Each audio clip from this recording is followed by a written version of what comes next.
Hello बच्चों, good morning. क्या हाल चाल? उम्मीद करता हूं सब लोग बहुत बढ़िया होंगे, बहुत मजे में होंगे और सर बहुत अच्छे से अपनी पढ़ाई कर रहे होंगे। तो बेटा आज हम लोग स्टार्ट करने वाले हैं फाइनेंशियल मैनेजमेंट के पिछले 4 अटेम्प्ट के जो हमारे क्वेश्चंस आए हुए हैं उनका एनालिसिस करेंगे, उन्हें समझेंगे, उन क्वेश्चंस को डिटेल में करेंगे। ठीक है जी। तो बेटा ये हमारी बड़ी इंपॉर्टेंट एक्सरसाइज है, सो दैट हमें पता चलता है कि सर किस टाइप के क्वेश्चन आए हुए हैं इंस्टीट्यूट के। और बेटा कुछ बहुत ही अच्छे अच्छे पॉइंट्स ही पूछे हैं इंस्टीट्यूट ने प्रीवियस ईयर क्वेश्चन में, तो साथ में वो भी हम सीखेंगे। ठीक है जी। तो मेरा नाम है बेटा CM अग्रवाल और मैं पढ़ाता हूँ आपको costing and financial management and strategic management. बेटा तो हमने एक कंपाइलर बनाया है जहाँ पे आपको सारे प्रीवियस ईयर क्वेश्चन मिल जाएंगे पिछले 4 अटेम्प्ट के। तो बेटा अगर आपको इस कंपाइलर को डाउनलोड करना है तो लिंक नीचे डिस्क्रिप्शन में मिल जाएगा, आपको वहाँ से डाउनलोड कर सकते हैं। बेटा इसका पार्ट 1 हम ऑलरेडी कर चुके हैं। पार्ट 1 में हमने कौन कौन से चैप्टर कवर करें? पार्ट 1 में बेटा हमने cost of capital, leverage, next आता है हमारा कैपिटल स्ट्रक्चर जिसके अंदर थ्योरीज ऑफ कैपिटल स्ट्रक्चर भी कवर्ड है, और सर नेक्स्ट आता है हमारा डिविडेंड डिसीजन। ठीक है जी। ये चारों चैप्टर बेटा हमने पार्ट 1 में कवर कर लिए हैं। सर आज जो हमारा पार्ट 2 है इसके अंदर हमारा क्या टारगेट है? बेटा इसके अंदर आप लोगों के जो फेवरेट चैप्टर है इन्वेस्टमेंट डिसीजन, ये करेंगे। सर वर्किंग कैपिटल मैनेजमेंट, उसकी जो तीनों पार्ट है, cash management, trade receivable, trade payable and normal working capital management, ये कवर करेंगे हम लोग। और बेटा जो हमारा थर्ड हमारा होगा सर रेशो एनालिसिस। ठीक है जी। तो ये तीनों चैप्टर हम आज के क्लास में कवर करने वाले हैं, यानी कि सर 2 क्लासेस के अंदर बहुत ही एफिशिएंट तरीके से आपका 2-2 घंटे के अंदर सब पूरे पिछले 4 अटेम्प्ट के FM के पेपर कवर हो जाएंगे। तो चलिए जी स्टार्ट करते हैं अपना आज चैप्टर नंबर पहला, जो हमारा रहेगा इन्वेस्टमेंट डिसीजन, आप लोगों का फेवरेट चैप्टर। तो बेटा ये हमारे तो जैसे मैंने आपको बताया मैं कॉस्ट और FM से पढ़ाता हूँ, तो ये हमारे सर प्रीवियस टाइम के रिजल्ट्स हैं अभी तक के। आप देखिए 80 सारे बच्चों के मार्क्स से सर इवन हमारे सर रैंक्स भी आती हैं जो हमारे रेगुलर स्टूडेंट्स हैं। चलिए तो स्टार्ट करते हैं इन्वेस्टमेंट डिसीजन। अगर बेटा आपको मेरे को फॉलो करना है, मैं बहुत सारे डिटेल्ड रिवीजन कराता हूँ। ठीक है जी। हमारे डिटेल रिवीजन से बच्चों को बहुत फायदा होता है, बच्चे सब विदाउट क्लासेस उन डिटेल रिवीजन की हेल्प से 80+ मार्क्स लेके आए हुए हैं। ठीक है। तो आप मेरे को बेटा मेरे टेलीग्राम चैनल पे फॉलो कर सकते हो, कॉस्टिंग विद CA अमन, और साथ में बेटा मेरा यूट्यूब चैनल भी है CM अग्रवाल, आप वहाँ पे मेरे को फॉलो कर सकते हो। वहाँ पे आपको बेटा एक बेसिक टू एडवांस, जिसे हम B2A रिवीजन सीरीज कहते हैं, वो रिवीजन सीरीज में सर कोई भी चैप्टर में अगर आपको डाउट है आप वहाँ से अटेंड कर सकते हो, आपको फुल क्लैरिटी के साथ, जो हम कहते हैं क्रिस्टल क्लियर हो जाएगा। चलिए जी सर स्टार्ट करते हैं इन्वेस्टमेंट डिसीजन। बच्चे कह रहे हैं सर इसका लिंक दे दो, चलो इसका लिंक भी मैं आपको शेयर कर दूंगा, basic to advance revision series का। चलिए जी सर हमसे पहला क्वेश्चन है सर जी, ये पूछा गया है मई 2024 का। क्या पूछा है सर क्वेश्चन, देखते हैं। देखो सर क्या होता है इन्वेस्टमेंट डिसीजन के क्वेश्चन में ना बहुत सारा डेटा होता है, तो मैं क्या करता हूँ सर, मैं बच्चों से कहता हूँ एक लाइन बना लो, उस लाइन पे सारा डेटा लिख लो। सर कैसे लिखेंगे? देखो आपको एक लाइन ड्रॉ करनी है यहाँ पे, इस पे आप लगभग सारा डेटा लिख सकते हो, क्योंकि सर मुझे बार बार क्वेश्चन नहीं देखना पड़ेगा और मुझे बार बार क्वेश्चन पढ़ना नहीं पड़ेगा, और साथ में सर कोई भी मेरे चांसेस जो है डेटा छूटने के वो छूटेंगे नहीं। ठीक है। इस लाइन के ऊपर हम सारा डेटा लिखेंगे। कैसे लिखेंगे देखते हैं। SCP limited is the leading manufacturer of railway parts for passenger coaches and freight wagons. ठीक है सर, मैन्युफैक्चरिंग करता है सर ये रेलवे के parts. Due to high wastage of material and quality issues in the production, the general manager of the company is considering the replacement of machine A with a new CNC machine B. बेटा machine A की जगह machine B लगाना चाहते हैं। Machine A की book value है 4,80,000, remaining economic life है 6 साल। मतलब सर जिस दिन डिसीजन लूंगा उस दिन से 6 साल की लाइफ बची हमारी पुरानी मशीन की। ठीक है जी। The purchase price of machine B is 24 lakh. बेटा जो परचेज प्राइस है हमारा न्यू मशीन का वो है 24 लाख। ठीक है। और सर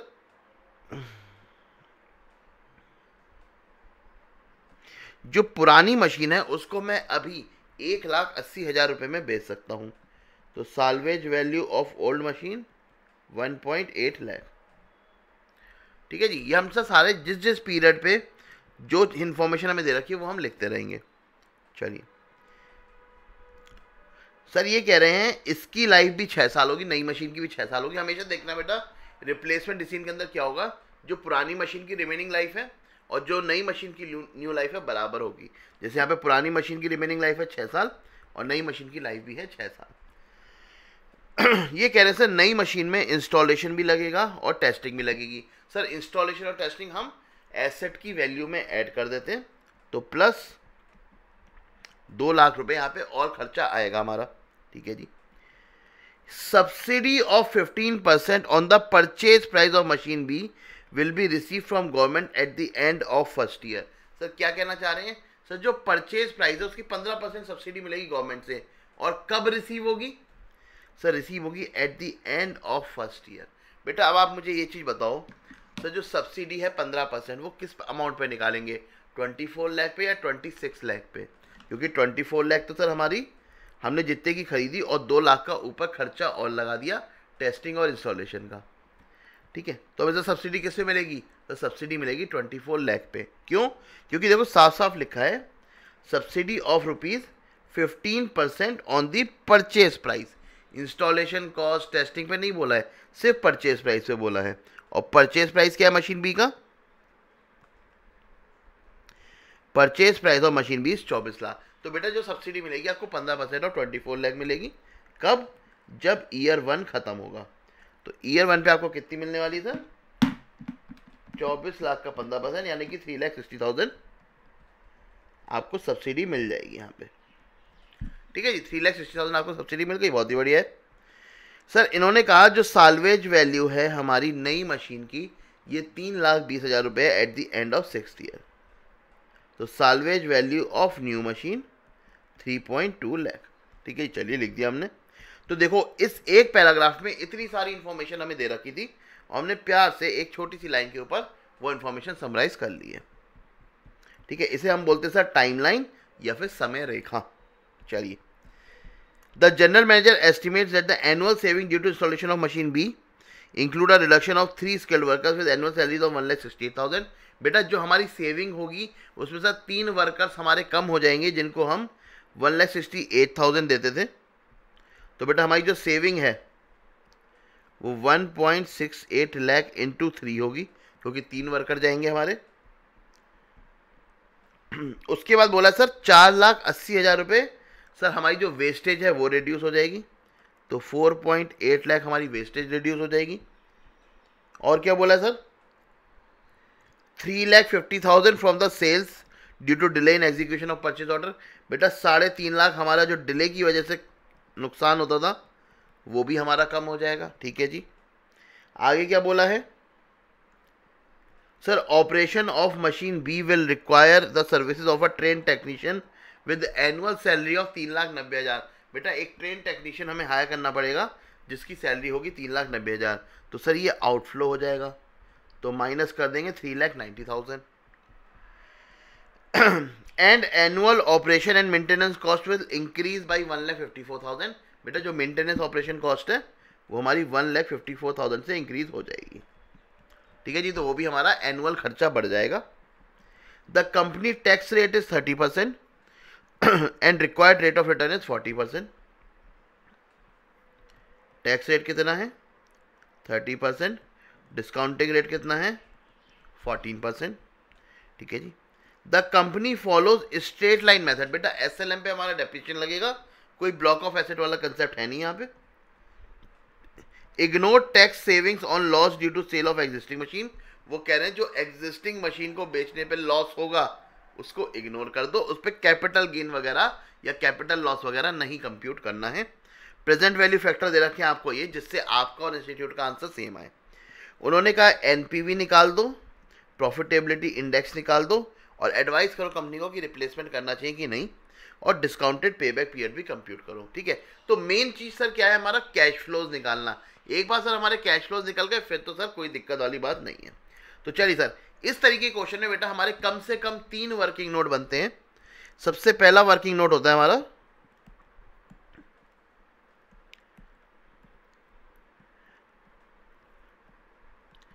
वर्किंग नोट 1। सर सबसे पहले हम 0 पीरियड पे इंक्रीमेंटल कैश फ्लोज निकालते हैं। Incremental cash flows at 0 period. Sir सबसे पहले क्या आएगा sir, purchase,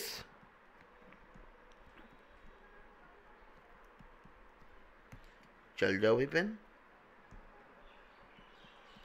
purchase price of new machine. बेटा न्यू मशीन जो हमने परचेज करी सबसे पहले उसका आउटफ्लो होगा, बिल्कुल होगा सर। कितना सर, 24 लाख। तो जीरो पीरियड पे बेटा 24 लाख आ गया। कई बार क्वेश्चन में दिया होता है कि पहले साल में 80% करेंगे जीरो पीरियड पे और एक साल बाद बचा हुआ 20% कर देंगे। तो बेटा यहाँ पे आप खाली 80% ले लेना, ठीक है। ऐड करेंगे सर इसमें हम टेस्टिंग एंड इंस्टॉलेशन, ठीक है जी, 2 लाख उसके भी लगे हैं। और जब पीरियड नहीं बता रखा है तो हम जीरो पीरियड पे ही उसे एज्यूम कर लेंगे। लेस करेंगे सर सब्सिडी, करेंगे नहीं करेंगे? नहीं करेंगे, क्योंकि बेटा सब्सिडी का इनफ्लो तो फर्स्ट ईयर के एंड पे आ रहा है, ठीक है जी। तो ये लेस नहीं करेंगे, लेकिन सर हम salvage of old machine less कर देंगे, क्योंकि सर नई मशीन हमने बेची है उसका पैसा हमें मिला होगा 1,80,000 का। तो बेटा इनिशियली जीरो पीरियड पे हमारे 24,20,000 रुपीज़ खर्च हो रहे हैं, ठीक है। तो आउटफ्लो आ गया हमारा जीरो पीरियड का, ठीक है जी। वर्किंग नोट 2 बनाते हैं। वर्किंग नोट 2 क्या है सर? वर्किंग नोट 2 है बेटा कि हमें कितना एडिशनल कैश फ्लो मिलेगा ड्यूरिंग द पीरियड, ठीक है। तो हमारा आ जाएगा sir incremental cash flows during the period, ठीक है जी। ड्यूरिंग द पीरियड सर हमारा इंक्रीमेंटल कैश फ्लो कितना रहेगा? सबसे पहले तो सर इसको नेट कंप्यूट कर लेते हैं हम। 1.68 into 3 plus 4.8 plus 3.5 minus 3.9 minus 1.54। बेटा नेट हमारा नेट सेविंग कितनी हो रही है? बेटा उन सारे आइटम को हमने नेट करा, 7,90,000 हमारी नेट सेविंग आ रही है। बेटा आप एग्जाम में पांचों आइटम अलग अलग लिख के दिखाएंगे। मैं तो यहाँ पे आपको समझाने के लिए शॉर्टकट में कर देता हूँ। देखो यहाँ पे मैं आपको प्रेजेंटेशन दिखा देता हूँ।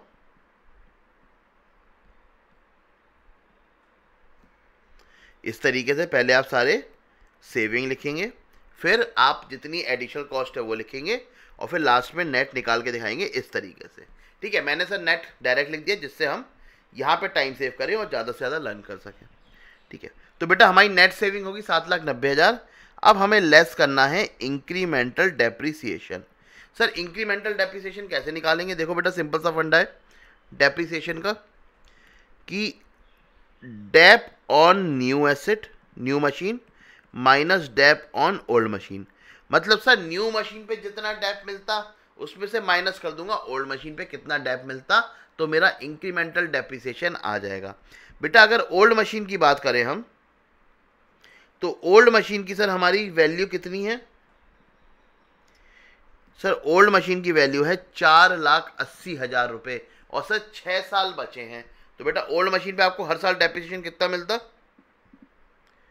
सर ओल्ड मशीन पे मुझे हर साल डेप्रिसिएशन मिलता 4.8 लाख डिवाइड बाई 6, यानी कि सर ओल्ड मशीन पे मुझे हर साल 80,000 का डेप्रिसिएशन मिलता। सर न्यू मशीन पे कितना मिलेगा? बेटा 26 लाख की कॉस्ट है, ठीक है जी, 26 लाख की कॉस्ट है और 3.6 लाख की सब्सिडी है। तो सब्सिडी को हम डेप्रिसिएशन में नेट कर देते हैं डिवाइडेड बाई 6, तो ये आ जाएगा हमारा 3.73 लाख। देखिए सर इंस्टीट्यूट ने भी ऐसे ही निकाला है।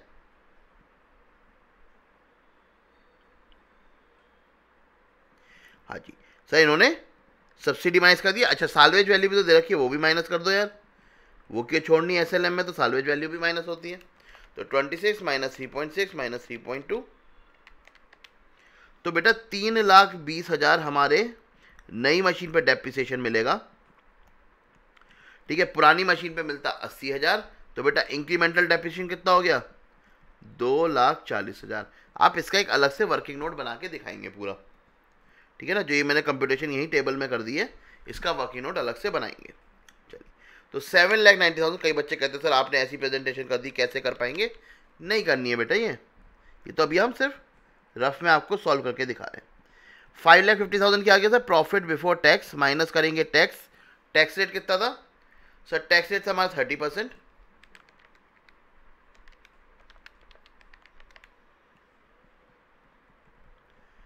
बेटा आ जाएगा प्रॉफिट आफ्टर टैक्स कितना होगा? 3,85,000। और इसमें क्या ऐड बैक कर देंगे सर? इसमें ऐड बैक कर देंगे डेप्रिसिएशन।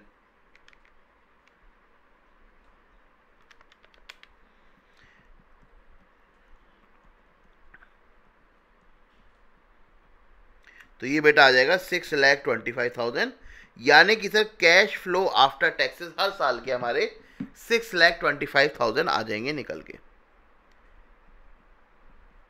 ठीक है, अगर आप देखोगे यहाँ पे 6,25,000 हमारे incremental cash flow after taxes आ गए हैं। तो बेटा वर्किंग नोट 2 भी हमारा डन है। वर्किंग नोट 3 बनेगा क्या सर?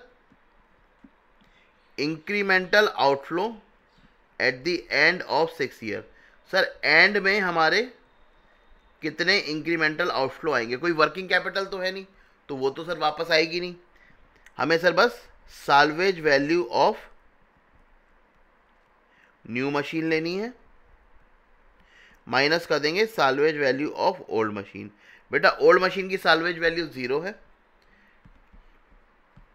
ठीक है जी, और न्यू मशीन की कितनी है बेटा? 3.2 लाख। तो बेटा 3.2 लाख आ जाएगा। अरे सर इस पे कैपिटल गेन कैपिटल लॉस क्यों नहीं लिया? क्योंकि क्वेश्चन ने मना करा। नहीं, क्वेश्चन ने मना नहीं करा। क्वेश्चन ने कहा जो पुरानी मशीन आप बेच रहे हो उसके कैपिटल गेन और कैपिटल लॉस को इग्नोर कर देना, जो नई मशीन बेच रहे हो उस पर आपको लेना पड़ेगा। ठीक है, लेकिन बेटा यहाँ पे हम SLM मेथड यूज़ कर रहे हैं। SLM मेथड में क्या होता है सर? जितनी हमारी साल्वेज वैल्यू होती है उतनी हमारी बुक वैल्यू होती है, तो कोई कैपिटल गेन कोई कैपिटल लॉस आता ही नहीं है। अगर सर यही मेथड WDV होता तो यहाँ पे सर हमें कैपिटल गेन कैपिटल लॉस भी निकालना पड़ता, क्योंकि मना किसका करा है? मना सिर्फ एग्जिस्टिंग मशीन का करा है, न्यू मशीन का मना नहीं करा है। ठीक है जी, तो हमने सर वर्किंग नोट 3 भी निकाल दिया। चलिए सर क्वेश्चन हमारा डन है। अब तो हमने क्या करा सर? हमने 1 to 6 ईयर के इनफ्लो ले लिए, 6th ईयर का हमने साल्वेज वैल्यू ले ली। ठीक है, अब देखो बेटा क्या होगा, जो इनिशियल कैश फ्लो है वो है हमारे कितने? 26 लाख माइनस 1,80,000। ठीक है, 24,20,000। ठीक है, ये तो हमारे साथ इनिशियल आउटफ्लो है। उसके बाद बेटा एक साल के एंड पे हमारी इनकम भी आ रही है कुछ। ठीक है, तो इन लोगों ने क्या करा, उसकी प्रेजेंटेशन थोड़ी सी बदल दी। उन्होंने उसको यहीं पे नेट कर दिया 0 ईयर में प्रेजेंट वैल्यू निकाल के। मतलब सर आप कैसे दिखाएंगे? आपको ईजी रखना है। आप दिखाएंगे 0 ईयर पे 24,20,000 और फर्स्ट ईयर पे जो आपकी सब्सिडी का इनफ्लो आएगा वो आएगा 3,60,000। इसकी प्रेजेंट वैल्यू कितनी होगी? अगर बेटा हम इसे 14% पे डिस्काउंट करें, 0.877, यह आ जाएगा 315,720 का इनफ्लो, और ये आउटफ्लो आ जाएगा 24,20,000। तो बेसिकली इन दोनों को नेट करके दिखा रखा है इंस्टीट्यूट ने 21,04,280 रुपीज़। ठीक है, तो आप चाहो तो इसे अलग अलग दिखा दो, कंफ्यूजन में नहीं पड़ना। अगर आपको सर समझ में आता है तो आप नेट करके भी दोनों को दिखा सकते हो। ये मत सोचना कि सब्सिडी पे डिस्काउंटिंग नहीं हुई है, सब्सिडी पे डिस्काउंटिंग हुई है। चलिए, तो बेटा इस तरीके से हमने NPV निकाल दी। ठीक है, अब सर PI निकालना था। PI बहुत आसान है सर, जितने हमारे इनफ्लोज हैं divided by present value of outflows हमारी।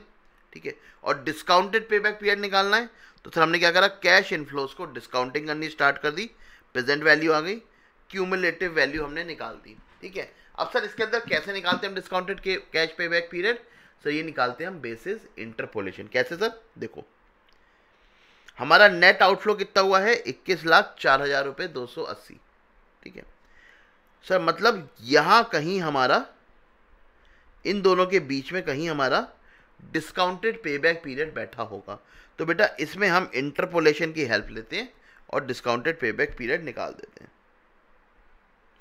ठीक है, देखो अब मैंने आपको बताया था कि सर सब्सिडी हम अलग से भी ले सकते हैं, तो उन्होंने अल्टरनेटिव सॉल्यूशन बताया है।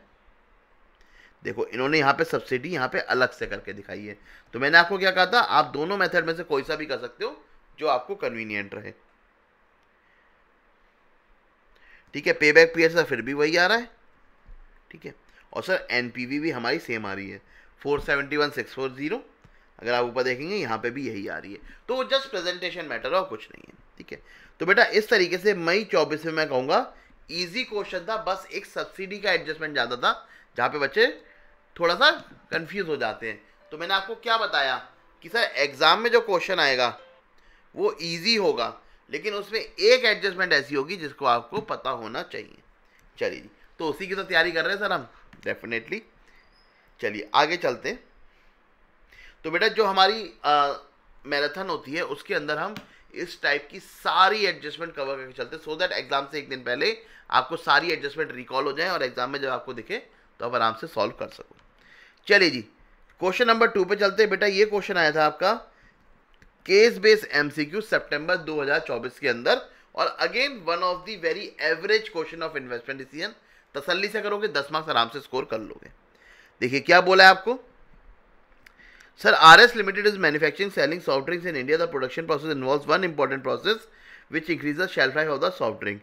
Presently the machine used for this purpose is an old one in which wastage due to breakdown of glass bottle is considerably high, and due to its limited capacity the company is not in a position to increase the production. Sir पुरानी machine है, bottle बहुत टूटती है उसमें और production भी हम increase नहीं कर पा रहे हैं। Sir production manager has approach the CEO of RS Limited for purchasing N automated machine. एक ऑटोमेटेड मशीन खरीदना चाहते हैं जो कि सर वेस्टेज हमारी कम कर देगी और शेल्फ लाइफ और बढ़ा देगी सॉफ्ट ड्रिंक की, ठीक है, और इंक्रीज इन प्रोडक्शन भी कर देगी। अब आगे क्या दे रखा है, with the introduction of automated machine additional sales and related cost over next 5 years. Sir अगले 5 साल में हम कितनी एडिशनल सेल कर पाएंगे वो बता दिया। तो सर इंक्रीमेंटल सेल्स आपको बता रखी है, इंक्रीमेंटल सेलिंग प्राइस ये बता रखा है आपको, वेरिएबल कॉस्ट ये बता रखी है और फिक्स कॉस्ट ये बता रखी है। यानी कि आप हर साल का profit before depreciation and tax आराम से इस टेबल की हेल्प से आप निकाल सकते। क्या करेंगे सर, सबसे पहले सेल्स निकालेंगे मल्टीप्लाई करके, ठीक है, फिर उसके बाद वेरिएबल कॉस्ट निकालेंगे मल्टीप्लाई करके, ठीक है, और फिर सर उसके बाद एडिशनल फिक्स कॉस्ट माइनस कर देंगे, आपकी profit before depreciation and tax आ जाएगा। चलिए अगर आप देखिए स्टेप 1 हमने क्या करा है, हमने सर सीधे निकाला कंट्रीब्यूशन कि एक बॉटल पे हम कितना कमाते हैं। देखो टाइम सेव करना है ना अपने को, तो टाइम सेव कर लिया। यहाँ पे सर 10 रुपये कमाया है, यहाँ पे भी 10 रुपये कमाया है, यहाँ पे 15 रुपये, यहाँ पे 13 रुपये, यहाँ पे 12 रुपये। तो हर एक बॉटल पे जितना कमाया सीधे सर हमने वो लिख दिया, सेल्स माइनस वेरिएबल कॉस्ट के चक्कर में पड़े ही नहीं। तो हमने कंट्रीब्यूशन लिख दिया और माइनस कर दी बेटा जो फिक्स्ड कॉस्ट है। अब बात करते सर आगे, आगे क्या दिया है, cost of acquisition of automated machine. जो बेटा नई मशीन खरीदूंगा 5 लाख की खरीदूंगा, रेसिडुअल वैल्यू होगी इसकी 50,000, डेप्रिसिएशन है SLM पे। तो बहुत आसान बात है सर, ये SLM वाला क्वेश्चन ना बस मेरे टाइम में आ जाए, बच्चों के दिमाग में यही चलता है, राइट।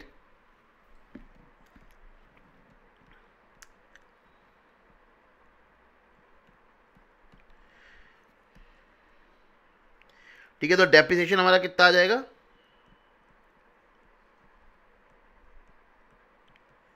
5,50,000 डिवाइड बाई 5, यानी कि सर 90,000 रुपये पर ईयर का हमारा डेप्रिसिएशन आ जाएगा।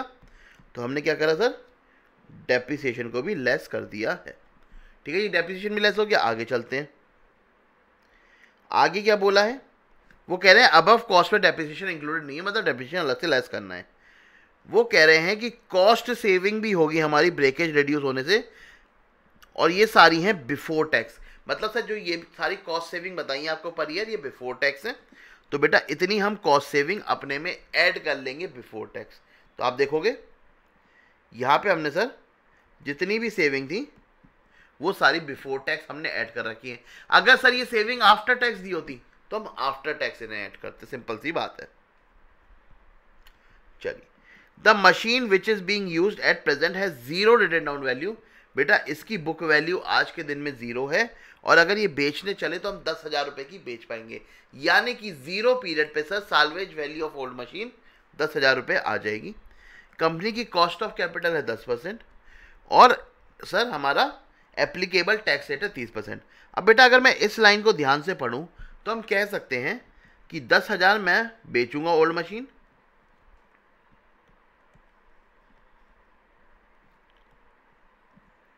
ठीक है जी, बुक वैल्यू है 0, तो 10,000 का मेरा कैपिटल गेन हो जाएगा, इस पर टैक्स भी लगेगा। लेकिन क्वेश्चन ने सर कह दिया आपसे कि कैपिटल गेन टैक्सेस इग्नोर कर दो, तो मैं कैपिटल गेन को इग्नोर कर दूंगा। तो बेटा 0 पीरियड में मेरा आउटफ्लो कितना होगा,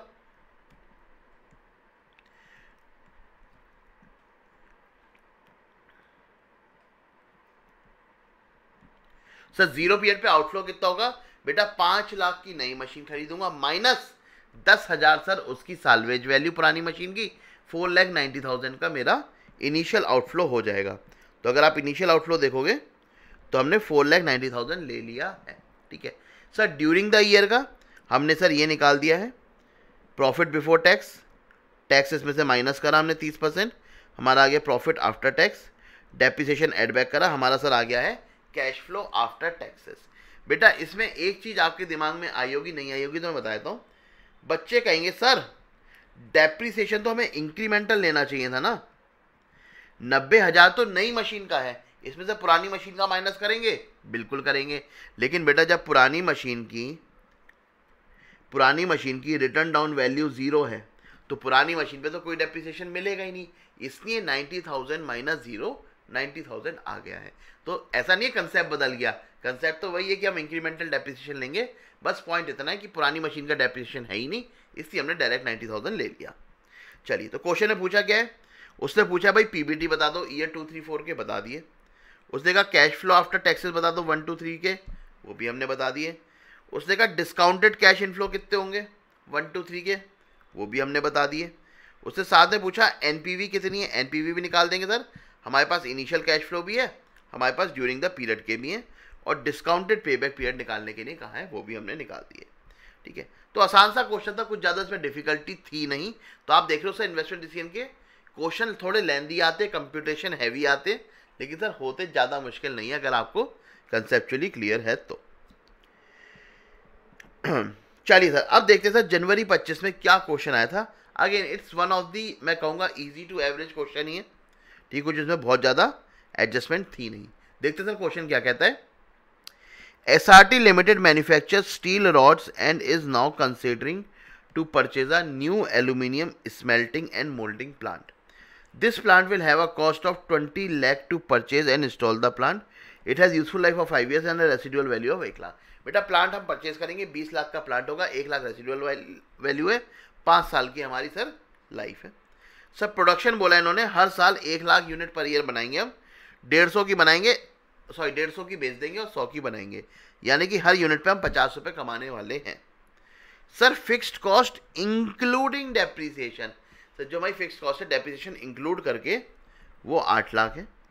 मार्केटिंग और प्रोडक्शन प्रमोशन जो कॉस्ट हमारी इंक्लूडेड नहीं है ऊपर, वो है हमारी 1 लाख और 1,60,000 फॉर ईयर 1 एंड ईयर 2।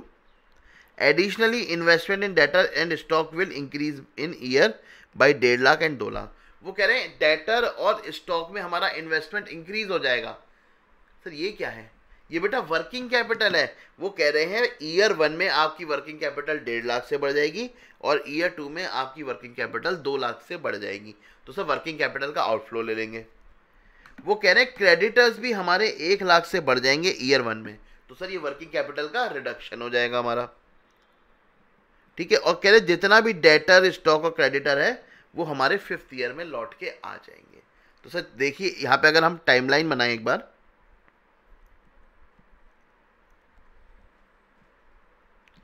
ठीक है जी, अगर हम टाइमलाइन बनाएं तो बेटा परचेज कॉस्ट कितनी है न्यू मशीन की, सर 20 लाख है।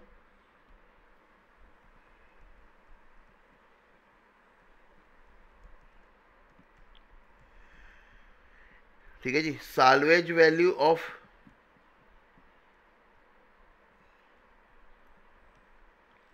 न्यू मशीन कितनी है बेटा, साल्वेज वैल्यू न्यू मशीन की है 1 लाख रुपए, ठीक है जी, बराबर है बिल्कुल। उसके बाद सर उन्होंने बोला है हम साल की 1 लाख यूनिट बेचेंगे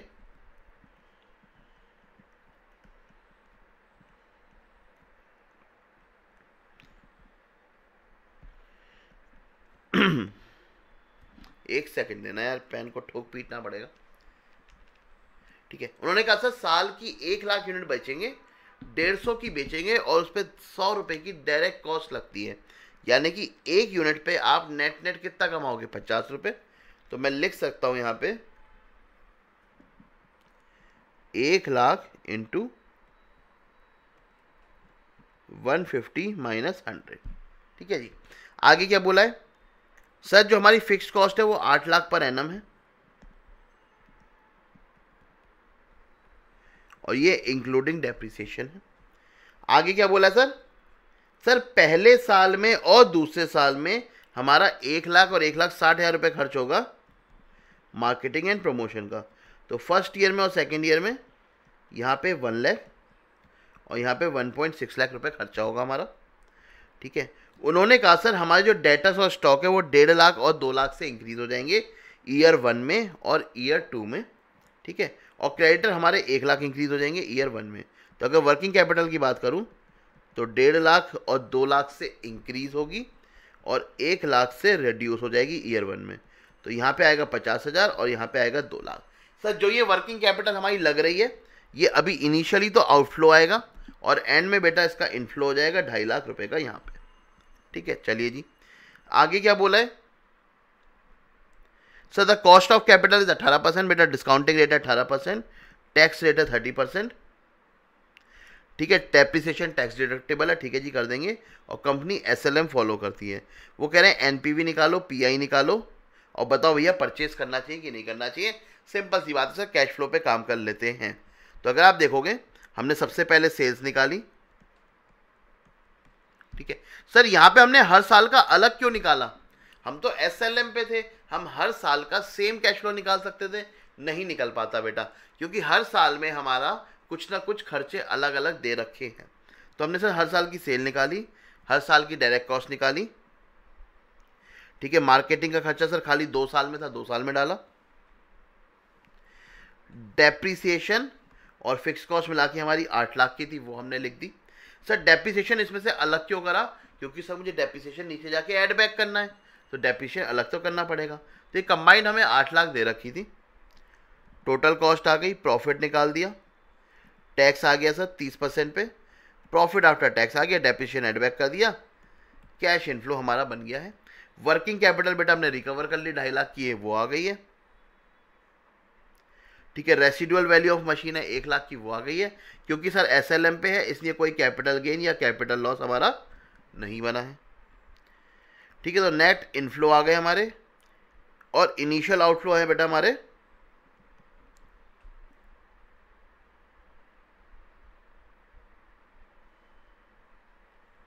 अब देखो यहां पे ना कितनी बेकार एजम्पशन ली है।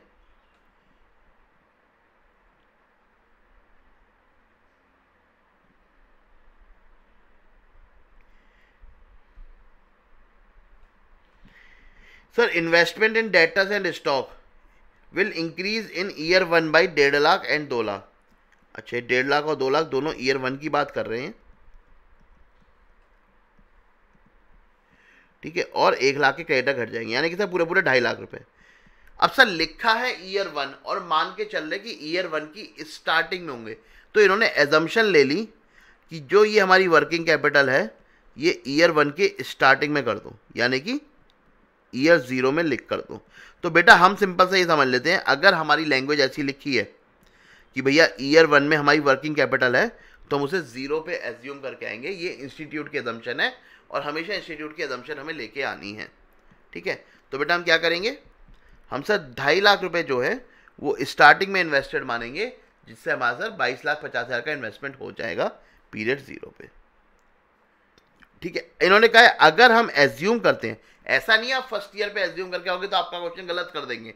लिखा है इन्होंने कि अगर हम working capital eight the end of first year assume करते हैं तो उसकी आप प्रेजेंट वैल्यू निकाल देना। ठीक है, तो दोनों आंसर सही हैं, लेकिन हमें हमेशा फर्स्ट प्रेफरेंस वो देनी चाहिए जो इंस्टीट्यूट की एजम्पशन है। ठीक है जी, क्लियर है।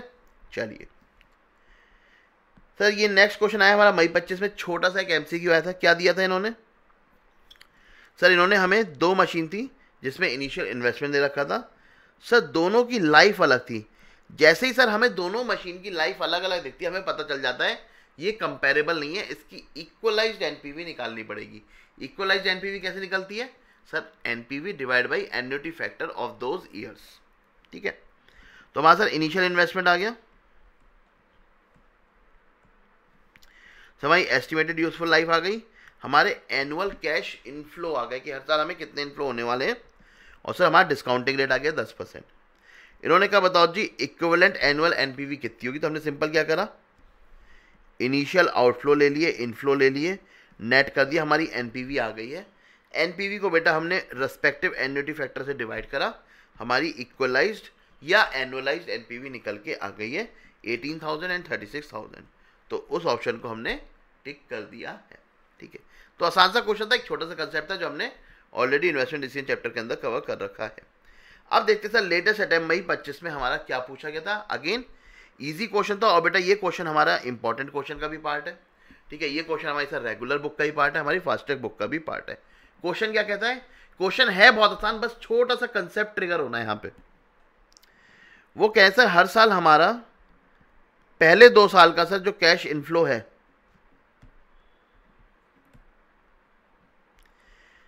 पहले 2 साल का जो कैश इनफ्लो है वो है 1 लाख, अगले 2 साल का कैश इनफ्लो जो है वो है 80,000।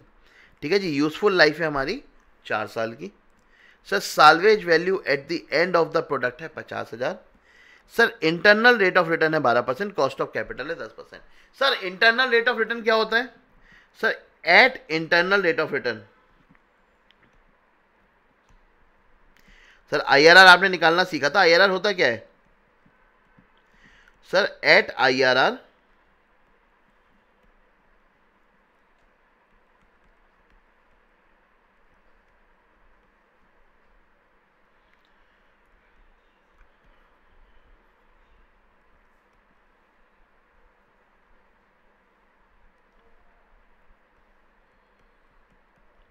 बेटा आईआरआर पे क्या होता है सर? आईआरआर पे एनपीवी हमारी 0 होती है।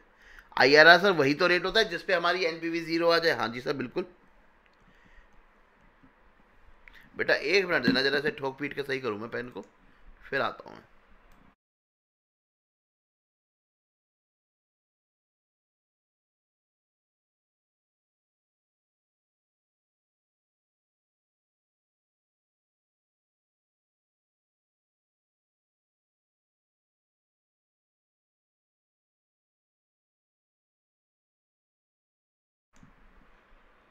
हाँ जी, तो बेटा आईआरआर पे हमारी एनपीवी होती है 0। इन्होंने कहा है आईआरआर है 12%। एनपीवी 0 का मतलब क्या होता है sir? Initial outflow is equal to present value of cash inflow at IRR. Sir IRR के रेट पे जो present value of cash inflow होगी वो इनिशियल आउटफ्लो के बराबर हो जाएगी। तो बेटा अगर मैं देखूं पहले साल में 1 लाख का इनफ्लो है, दूसरे साल में भी 1 लाख का इनफ्लो है, तीसरे साल में 80,000 का है, फोर्थ ईयर में 80,000 प्लस साल्वेज वैल्यू 50,000 का है। बेटा ये इनफ्लो है। अगर मैं इसको 12% पे, अगर मैं प्रेजेंट वैल्यू निकाल दूं इनकी, ठीक है, अगर 12% पे, अगर बेटा 12% पे मैं इसकी प्रेजेंट वैल्यू निकाल दूं तो ये क्या बन जाएगा सर? ये बन जाएगा हमारा इनिशियल आउटफ्लो। तो सबसे पहला स्टेप हमसे क्या पूछा है? इनिशियल इन्वेस्टमेंट पूछा। तो हमने क्या करना है सर? 12% पे जितने भी मेरे इनफ्लो हैं उनकी प्रेजेंट वैल्यू निकाल देनी है। तो आप देखोगे 12% पे हमने सारे जो इनफ्लोज थे उनकी वैल्यू निकाल दी 3,08,000। तो मैंने कह दिया भैया जो मेरा इनिशियल इन्वेस्टमेंट है वो भी 3,08,000 रुपये है। ठीक है जी, पहला पार्ट खत्म। दूसरे पार्ट में उन्होंने कहा नेट प्रेजेंट वैल्यू निकाल के बताओ। नेट प्रेजेंट वैल्यू निकालना बहुत आसान है सर। जो हमारा इनिशियल आउटफ्लो है,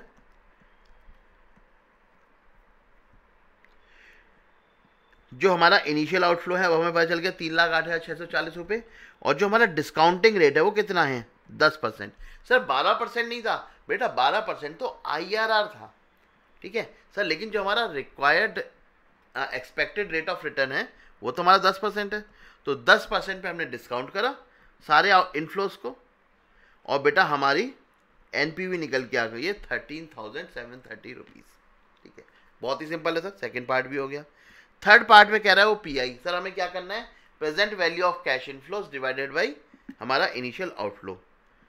तो present value of cash inflow कितनी है 322,370 और इनिशियल आउटफ्लो कितना है 308,640। लो जी डिवाइड कर दिया, हमारा पीआई निकल के आ गया है। ठीक है, और लास्ट हमसे पूछा है second last, discounted payback period. Discounted payback period कैसे निकालते हैं सर, सारे डिस्काउंटेड कैश फ्लोज लेते हैं, उसको सर हम क्यूमुलेटिव कर लेते हैं। ठीक है जी, उसको हम क्यूमुलेटिव कर लेते हैं। अब मेरा इनिशियल इन्वेस्टमेंट कितना था सर 3,08,000 रुपये, यानी कि इन दोनों के बीच में। तो बेटा हम इसके बेसिस पे इंटरपोलेशन निकाल देते हैं। चलो सर इंटरपोलेशन भी करना सिखा देता हूं मैं आपको, सिंपल सी बात है। आप सर पिछले साल तक कमा चुके हो 233,580, इस साल में सर आप कमा चुके हो 322,370। आपको पहुंचना कहाँ है सर, आपको कहीं पहुंचना है यहाँ पे, जहाँ पे आप बेटा आपकी जितना इनिशियल इन्वेस्टमेंट है वो रिकवर हो जाए। वो कितना आएगा सर 3,08,640। ठीक है, तो मतलब सर लास्ट ईयर में आपने प्रॉफिट कमाया है, लास्ट ईयर में जो आपने कैश फ्लोज कमाए हैं 88,790, और आपको चाहिए कितने सर, हमें चाहिए इन दोनों के बीच का गैप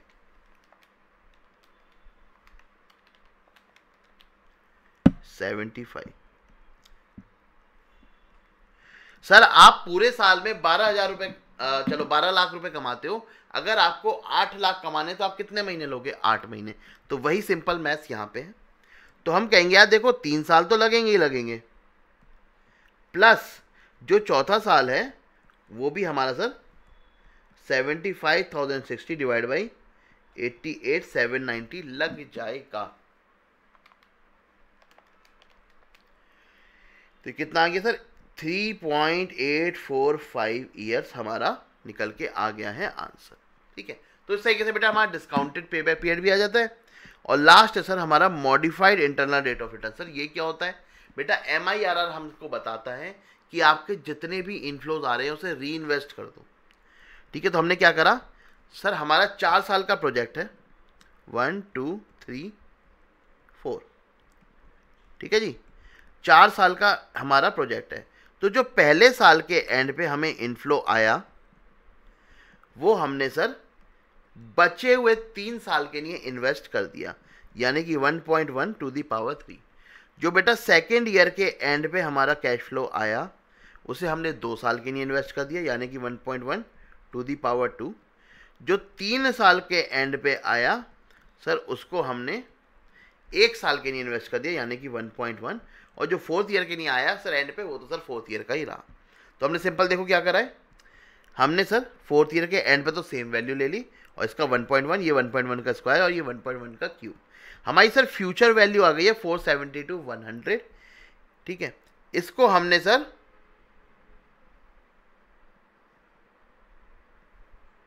ठीक है जी, टोटल टर्मिनल वैल्यू आ गई बेटा 472,100। हमारा सा इनिशियल आउटफ्लो कितना है 3,08,640। तो बेटा हमारा डिस्काउंटिंग फैक्टर कितना निकल के आया नेट 0.654। इसको बेटा हम टेबल में सर्च कर सकते हैं। ठीक है, और टेबल में सर्च करके निकल के आएगा 11.20। ये एक तरीका है जिसको मैं रिकमेंड नहीं करता हूँ। ठीक है सर, कौन सा रिकमेंडेड तरीका है, ये वाला। ठीक है सर, जो हमारा टोटल रिटर्न है वो कितना है सर, हम कह रहे हैं कि हमारी जो प्रेजेंट वैल्यू थी सर, फ्यूचर वैल्यू क्या होती है sir, present value 1 + r to the power n। Future value कितनी होगी सर 472,100। प्रेजेंट वैल्यू कितनी हो गई 308,640। 1 + r, सर r ही तो नहीं पता, r ही तो निकालना है, और जो हमारे ईयर्स हैं वो हैं 4। ठीक, तो हम क्या करेंगे 1 + r to the power 4, 472,100 divide by 308,640। बेटा इन दोनों को डिवाइड करेंगे कितना आएगा, यह आ जाएगा 1.5296 टू दी पावर 1/4, और 1 + r इज इक्वल टू ये वैल्यू आ जाएगी। अब सर ये कैसे सॉल्व करते हैं बेटा, देखो ये तो टू दी पावर 1/4 है, तो 2 बार स्क्वायर रूट कर देंगे हमारा काम हो जाएगा। लेकिन सर इसको सॉल्व करने के लिए हमने कैलकुलेशन ट्रिक भी सीखी हुई है।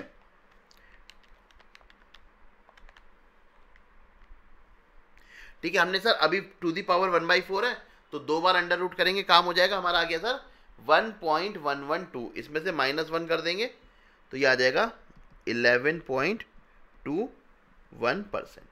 ठीक है जी, तो मेरा तो सर प्रेफरेबल तरीका है ये सेकंड वाला। आपको फर्स्ट अप्रोच करनी है कर लो, लेकिन फर्स्ट अप्रोच में ना जब तक आपको टेबल गिवन नहीं होगी तब तक काम होगा नहीं, और एग्जाम में आपको टेबल मिले इसके चांसेस ना के बराबर है। ठीक है जी, कोई टेबल वेबल नहीं मिलने वाली है। ठीक है, तो बेटा इस तरह से हमने इन्वेस्टमेंट डिसीजन के सारे क्वेश्चन डिस्कस कर लिए, और कहीं ना कहीं सर हमें एक ओवरऑल बड़ा अच्छा ओवरव्यू मिल गया है कि किस टाइप के क्वेश्चन आते हैं और किस किस टाइप की एडजस्टमेंट कैसे हमें डील करनी है। चलिए जी 1 मिनट का पॉज लेंगे, फिर हम स्टार्ट करेंगे अपना नेक्स्ट चैप्टर। हाँ जी बच्चों, तो चलते हैं नेक्स्ट चैप्टर पे। नेक्स्ट चैप्टर हमारा कौन सा है? Ratio analysis. Ratio analysis sir मई 24 में क्या क्वेश्चन आया था, ध्यान से देखना, बहुत ही मजेदार और बहुत ही प्यारा क्वेश्चन है। देखो रेशो एनालिसिस को जब भी आप करते हो ना क्वेश्चन को अटेम्प्ट, सबसे पहले देखो क्या इन्फॉर्मेशन अवेलेबल है और हमें कहाँ पहुँचना है। कई बार जहाँ हमें पहुँचना होता है ना वो हमें समझ में नहीं आता कैसे कंप्यूट करें, तो दिमाग ही मत लगाओ कहाँ पहुँचना है, बस दिमाग ये लगाओ क्या क्या इन्फॉर्मेशन दे रखी है और उससे मैं क्या क्या कंप्यूट कर सकता हूँ। ठीक है, बस सिंपल उस पर दिमाग लगाओ, अपने आप पहुँच जाओगे। सबसे पहले इन्होंने कह रखा है हमारे पास 12.5% डेट है जो कि 45 लाख रुपए के 45 लाख रुपीज़ के। ठीक है जी, तो हमें डेट इन्फॉर्मेशन दे रखी है, उस पर कितना परसेंट इंटरेस्ट दे रखा है वो दे रखा है। डेट इक्विटी रेशियो दे रखा है 1.5:1। इसका मतलब क्या है सर, अगर मेरा डेट 150 रुपये है तो मेरा इक्विटी टोटल 100 रुपये होगा। ठीक है, चलिए जी इसको भी देख लेंगे। Sir return on equity share holder fund हमें कितना दे रखा है? 54%। अगर बेटा मैं डेट की हेल्प से इक्विटी निकाल दूंगा, इक्विटी आ गया, इक्विटी पे अगर मैं 54% कंप्यूट करूंगा तो मेरा return on equity share holder fund यानी कि प्रॉफिट आफ्टर टैक्स निकल के आ जाएगा। ठीक है जी, सर हमें बता रखा है ऑपरेटिंग रेशियो कितना है। ऑपरेटिंग रेशियो सर 85% है, तो ऑपरेटिंग प्रॉफिट कितना होगा? 15%। तो अगर operating ratio 85%, operating profit is 15%, और हमें पता है सर ऑपरेटिंग प्रॉफिट को क्या कहते हैं? EBIT कहते हैं। चलिए sir ratio of operating expenses to COGS 2:6। Sir कह रहे हैं जो ऑपरेटिंग एक्सपेंसेस है और जो कॉग्स है उन दोनों का रेशियो 2:6 है। सर सबसे पहली बात, जितना भी टोटल खर्चा है मेरा वो कॉग्स और ऑपरेटिंग एक्सपेंसेस मिला के होता है। तो वो कह रहे हैं कि अगर ऑपरेटिंग एक्सपेंसेस 2x है तो 6x है मेरी कॉग्स, मतलब टोटल खर्चे को हम 2x और 6x में डिस्ट्रीब्यूट कर देंगे तो हमारा ऑपरेटिंग एक्सपेंसेस और कॉग्स निकल के आ जाएगा। हमें टैक्स रेट दे रखा है, फिक्स्ड एसेट दे रखा है और करंट रेशियो दे रखा है। हमें सर निकालना क्या क्या है? हमें निकालना है interest coverage ratio. Interest coverage ratio मतलब सर इंटरेस्ट पे करने के लिए मेरे पास कितने पैसे हैं। कैसे निकालते हैं सर? EBIT upon interest. ठीक है जी,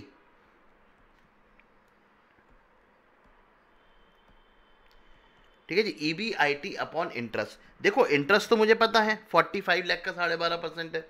EBIT कैसे निकालूंगा? सर निकाल सकते हैं, कहीं ना कहीं मुझे डायरेक्शन मिल गया है। पहले मैं इसके बेसिस पे प्रॉफिट आफ्टर टैक्स निकालूंगा, उसमें सर टैक्स ऐड बैक करूंगा, प्रॉफिट बिफोर टैक्स आएगा, उसमें इंटरेस्ट ऐड बैक करूंगा, EBIT पे पहुंच जाऊंगा। ठीक है जी, तो हमारा सर EBIT यहाँ से निकल जाएगा रिवर्स कंप्यूटेशन करके। ठीक है, तो इंटरेस्ट कवरेज रेशियो मैं निकाल दूंगा, बिल्कुल निकाल देंगे। Gross profit ratio, sir gross profit ratio कैसे निकलता है? Sales minus cost. सेल्स में से कॉस्ट लेस करेंगे तो हमारा क्या आता है? सर सेल्स में से कॉस्ट लेस करेंगे तो हमारा ग्रॉस प्रॉफिट आता है। क्या सर सेल्स निकालने का कहीं ऑप्शन है? नहीं है। ठीक है, डायरेक्ट नहीं दे रखा लेकिन इनडायरेक्टली दे रखा है, तो हम निकाल सकते हैं। अभी ग्रॉस प्रॉफिट भी बताऊंगा अभी कैसे, जब क्वेश्चन में आगे चलेंगे। और करंट एसेट निकालने का दे रखा है। सर हमें करंट रेशियो दे रखा है तो कहीं ना कहीं हम करंट रेशियो का यूज़ करके करंट एसेट निकाल देंगे। तो सबसे पहले स्टार्ट करते हैं हम अपनी इस तिगड़म पे जो हमने लगा रखी है। डेट से पहले निकालते हैं इक्विटी। ठीक है जी, और इक्विटी से निकालते हैं sir return on shareholder fund. चलिए जी, so let's compute. Sir debt हमें दे रखा है 45 लाख। ठीक है, हमको बोला है डेट 1.5 टाइम्स है इक्विटी का, तो इक्विटी कितनी हो गई? सर इक्विटी हो गई 30 लैक्स। सिंपल है सर, इक्विटी हो गई हमारी 30 लैक्स। बेटा हमें दे रखा है return on shareholder fund. मतलब सर शेयर होल्डर्स को कितनी कमाई मिली है, शेयर होल्डर्स को कौन सी कमाई मिलती है सर, अर्निंग आफ्टर टैक्स में से प्रेफरेंस डिविडेंड माइनस करके वो हमारी शेयर होल्डर्स को मिलती है। प्रेफरेंस डिविडेंड की तो कहीं बात नहीं है, इसका मतलब जो अर्निंग आफ्टर टैक्स है वही सर शेयर होल्डर्स को मिली होगी। तो earning after tax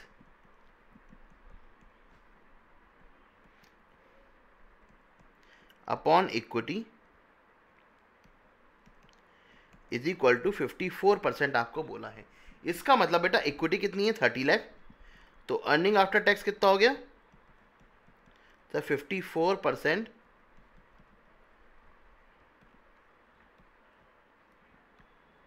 of 30 lakh कितना आता है भाई 16,20,000 रुपये। यानी कि सर अर्निंग आफ्टर टैक्स में 16,20,000 है। अगर सर मैं पीएनएल बनाऊं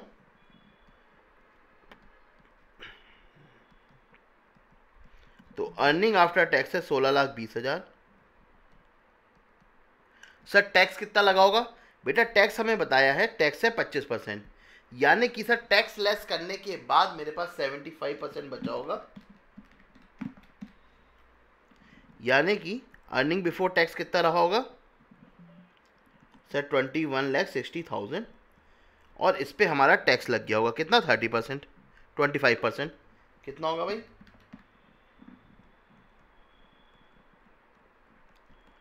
ठीक है। सर इसमें अगर मैं इंटरेस्ट ऐड कर दूं तो मेरा आ जाएगा EBIT।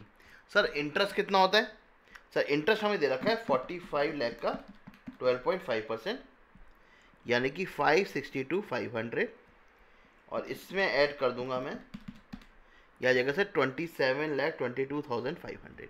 तो मेरा EBIT निकल के आ गया, एक तरीके से ऑपरेटिंग प्रॉफिट निकल के आ गया है।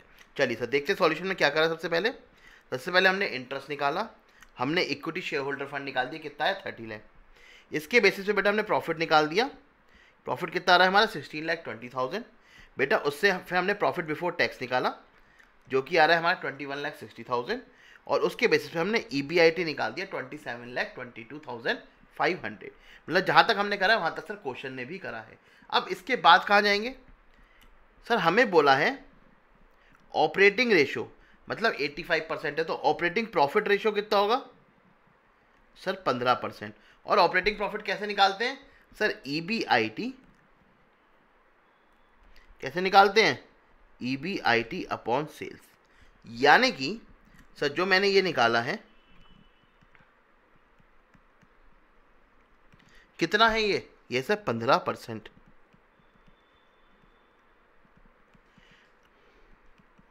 तो अगर मेरा EBIT है 27,22,500, तो सेल्स कितनी रही होगी 27,22,500 डिवाइड बाई 1.5। सर सेल्स रही होगी 1,81 लाख या फिर 181.5 लाख। सर इतनी हमारी सेल आ गई होगी, ठीक है जी। तो ये हमारी निकल के आ गई है सेल। चलिए जी, क्या सर पहला पार्ट कर सकता हूँ इंटरेस्ट कवरेज रेशो, बिल्कुल कर सकते हैं सर। 27,22,500 EBIT है, डिवाइडेड बाई हमारा सर इंटरेस्ट कितना है, इंटरेस्ट क्या मैं निकाला होगा ये 562,500, 562,500 ये आ गया बेटा 4.84। तो बेटा इंटरेस्ट कवरेज रेशो हो गया हमारा 4.84।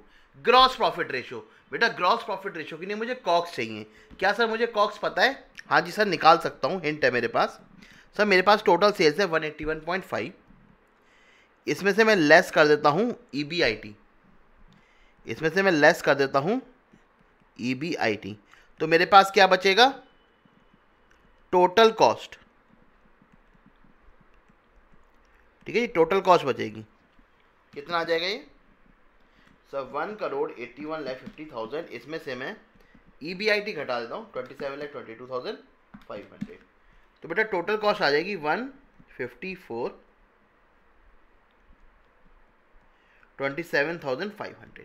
इसके अंदर मुझे पता है सर जो कॉग्स है वो 6x है। अरे यार पेन इतने ड्रामे क्यों कर रहा है भाई। सर कॉस्ट जो है वो 6x है, और जो हमारे ऑपरेटिंग एक्सपेंसेस है वो 2x है। तो बेटा इसे इस रेशो में डिवाइड कर दूंगा मैं, तो ये आ जाएगा 115,70625। सही आ जाएगी हमारी कॉस्ट। तो अगर आप देखोगे कॉग्स हमने निकाल रखी सर 115,70625। अब सर मेरे पास कॉग्स भी है, मेरे पास सेल्स भी है, तो क्या मैं ग्रॉस प्रॉफिट निकाल सकता हूँ? बिल्कुल निकाल सकते हैं। तो हमने sir gross profit divide by sales करा, मेरा जीपी रेशियो आ गया। ठीक है, और लास्ट में आता है सर मेरा करंट एसेट रेशियो। मुझे करंट एसेट निकालने हैं। मुझे पता है बेटा करंट रेशियो मेरा क्या होता है, current asset upon current liability, जो कि 1.8 दिया है। मतलब सर करंट एसेट्स को मैं 1.8 टाइम्स ऑफ करंट लायबिलिटी बोल सकता हूँ। ये आ गई हमारी इक्वेशन 1। ठीक है, अगर सर मैं लाइबिलिटी की साइड की बात करूं, अगर मैं बैलेंस शीट में लाइबिलिटी की साइड की बात करूं, तो हमें पता है सर 30 लाख इक्विटी है, 45 लाख डेट है, करंट लाइबिलिटी मुझे पता नहीं है। अगर मैं एसेट साइड की बात करूं, 39 लाख के फिक्स्ड एसेट्स हैं, करंट एसेट मुझे पता नहीं है। तो बेसिकली मैं कह सकता हूं 75 lakh plus current liability is equal to 39 lakh plus current asset. होगा नहीं होगा? ऐसा बिल्कुल होगा सर। मुझे पता है करंट एसेट को मैं 1.8 टाइम्स ऑफ करंट लायबिलिटी लिख सकता हूं। तो इसे मैं 1.8 टाइम्स ऑफ करंट लायबिलिटी लिख देता हूं। तो बेटा मेरे करंट लायबिलिटी कितनी निकल के आएगी? तो ये आएगी 75 प्लस 39 डिवाइड बाई 0.8। बेटा करंट लायबिलिटी निकल के आ जाएगी मेरी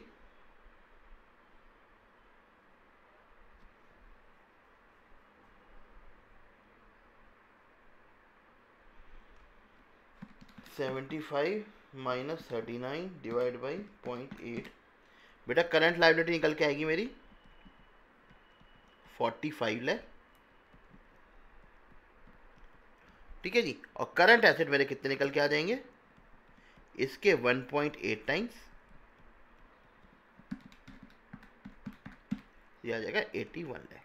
तो बेटा इस तरीके से देखो, हमने क्वेश्चन जहां से स्टार्ट कर दिया था, जहां पे हमें पता था कुछ भी निकल सकता है, उसका चीज़ें लिंक होती चली गई और हम पहुंच गए। मेन चीज़ क्या है सर, हमें पता होना चाहिए कि फॉर्मूलेज क्या हैं। ठीक है, तो अगर आपको प्रॉपर अंडरस्टैंडिंग चाहिए फॉर्मूलेज की सारी, तो आप मेरा detail revision basic to advance देख सकते हैं। चलिए जी नेक्स्ट क्वेश्चन पे आते हैं। सर ये क्वेश्चन जो है वर्किंग कैपिटल और रेशियो एनालिसिस का दोनों का मिक्स है। तो ये आप क्वेश्चन यहाँ पे आ गया है। आप चाहो तो इसे वर्किंग कैपिटल में कंसिडर करो, चाहे रेशियो एनालिसिस में कंसिडर करो, दोनों का ही मैं मानता हूँ। हालांकि इसमें पूछा क्या गया है, वर्किंग कैपिटल निकालने के लिए पूछा गया है। तो आपको दिया क्या सर, कॉस्ट ऑफ प्रोडक्शन दे रखी है, कॉस्ट ऑफ गुड्स सोल्ड दे रखा है, एवरेज WIP दे रखी है, एवरेज FG का स्टॉक दे रखा है, आपको एडमिन और सेलिंग एक्सपेंसेस दे रखे हैं, यानी कि ऑपरेटिंग कॉस्ट दे रखी है, अदर ऑपरेटिंग कॉस्ट। बेटा रिसीवेबल कलेक्शन पीरियड है 36 डेज और रॉ मटेरियल कलेक्शन पीरियड है 65 डेज और क्रेडिटर्स का पीरियड है 63 डेज। आपसे कहा है वर्किंग कैपिटल रिक्वायरमेंट बताओ ऑपरेटिंग साइकिल मेथड से, 36 डेज हमें एज्यूम करना है। बेटा हमें पता है ऑपरेटिंग साइकिल में क्या करते हैं हम sir, FG plus raw material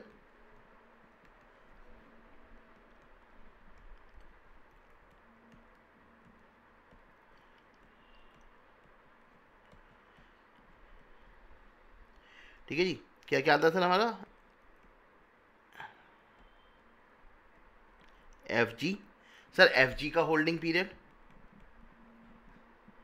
raw material का होल्डिंग पीरियड, WIP का होल्डिंग पीरियड प्लस डेटर्स का average collection period minus creditors का एवरेज पेमेंट पीरियड, तब जाके बेटा मेरी ऑपरेटिंग साइकिल निकलती है। क्या सर मेरे पास रिसीवेबल कलेक्शन पीरियड है? हाँ जी सर बिल्कुल है।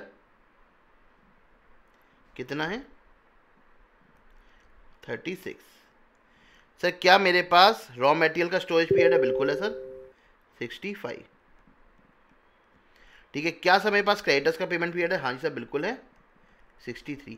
सर मेरे पास WIP और FG का नहीं है, तो बेटा इसका हम निकाल देंगे। कैसे निकालेंगे? बेटा FG का निकलेगा हमारा COGS upon average finish goods, और बेटा हमारा विप का निकलेगा cost of production divide by average whip. तो अगर विप का अगर हम देखें कितना आता है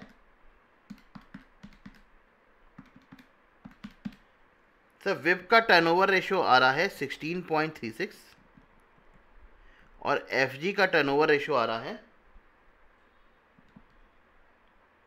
14,61,000 डिवाइड बाई 243,500, ये आ रहा है 6।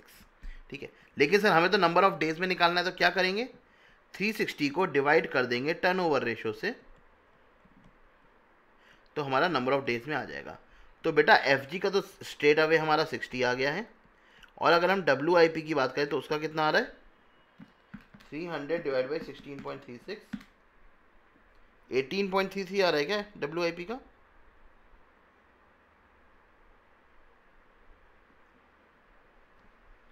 $15,48,000 डिवाइडेड बाई 94,600, मेमोरी प्लस कर दिया 360 डिवाइड बाई मेमोरी रीड, बेटा 22 दिन आ रहा है हमारा WIP का।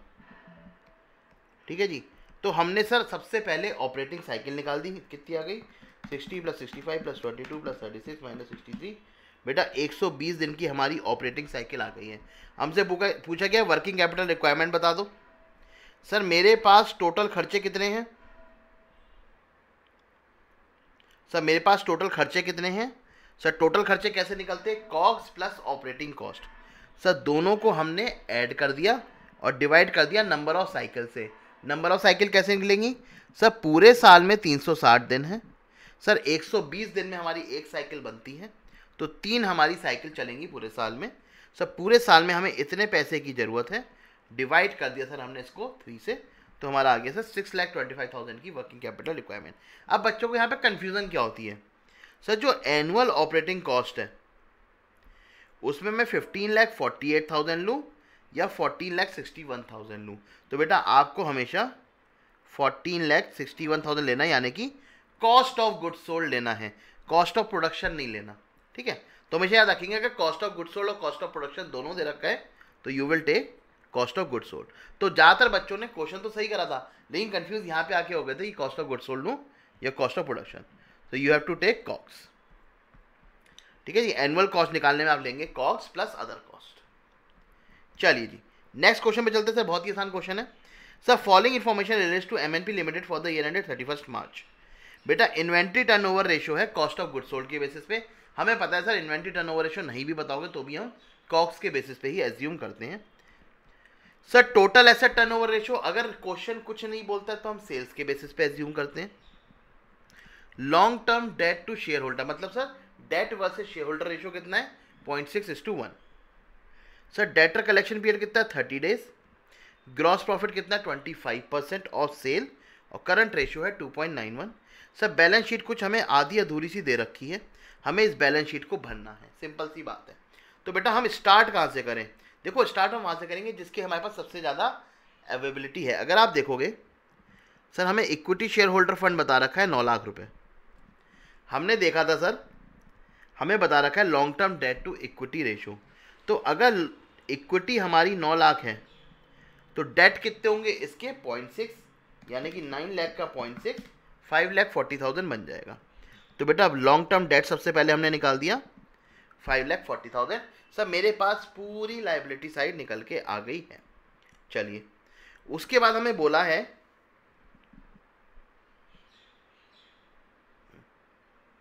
करंट रेशियो है 2.9:1। इसका मतलब क्या है सर, सर अगर ये मेरा 1 है क्रेडिटर्स या करंट लायबिलिटी में क्रेडिटर्स ही आ रहे हैं मेरे, सर अगर ये मेरा 1 है तो एसेट 2.9 टाइम्स होंगे, तो करंट एसेट का टोटल आएगा 2.9 टाइम्स ऑफ 3 लाख,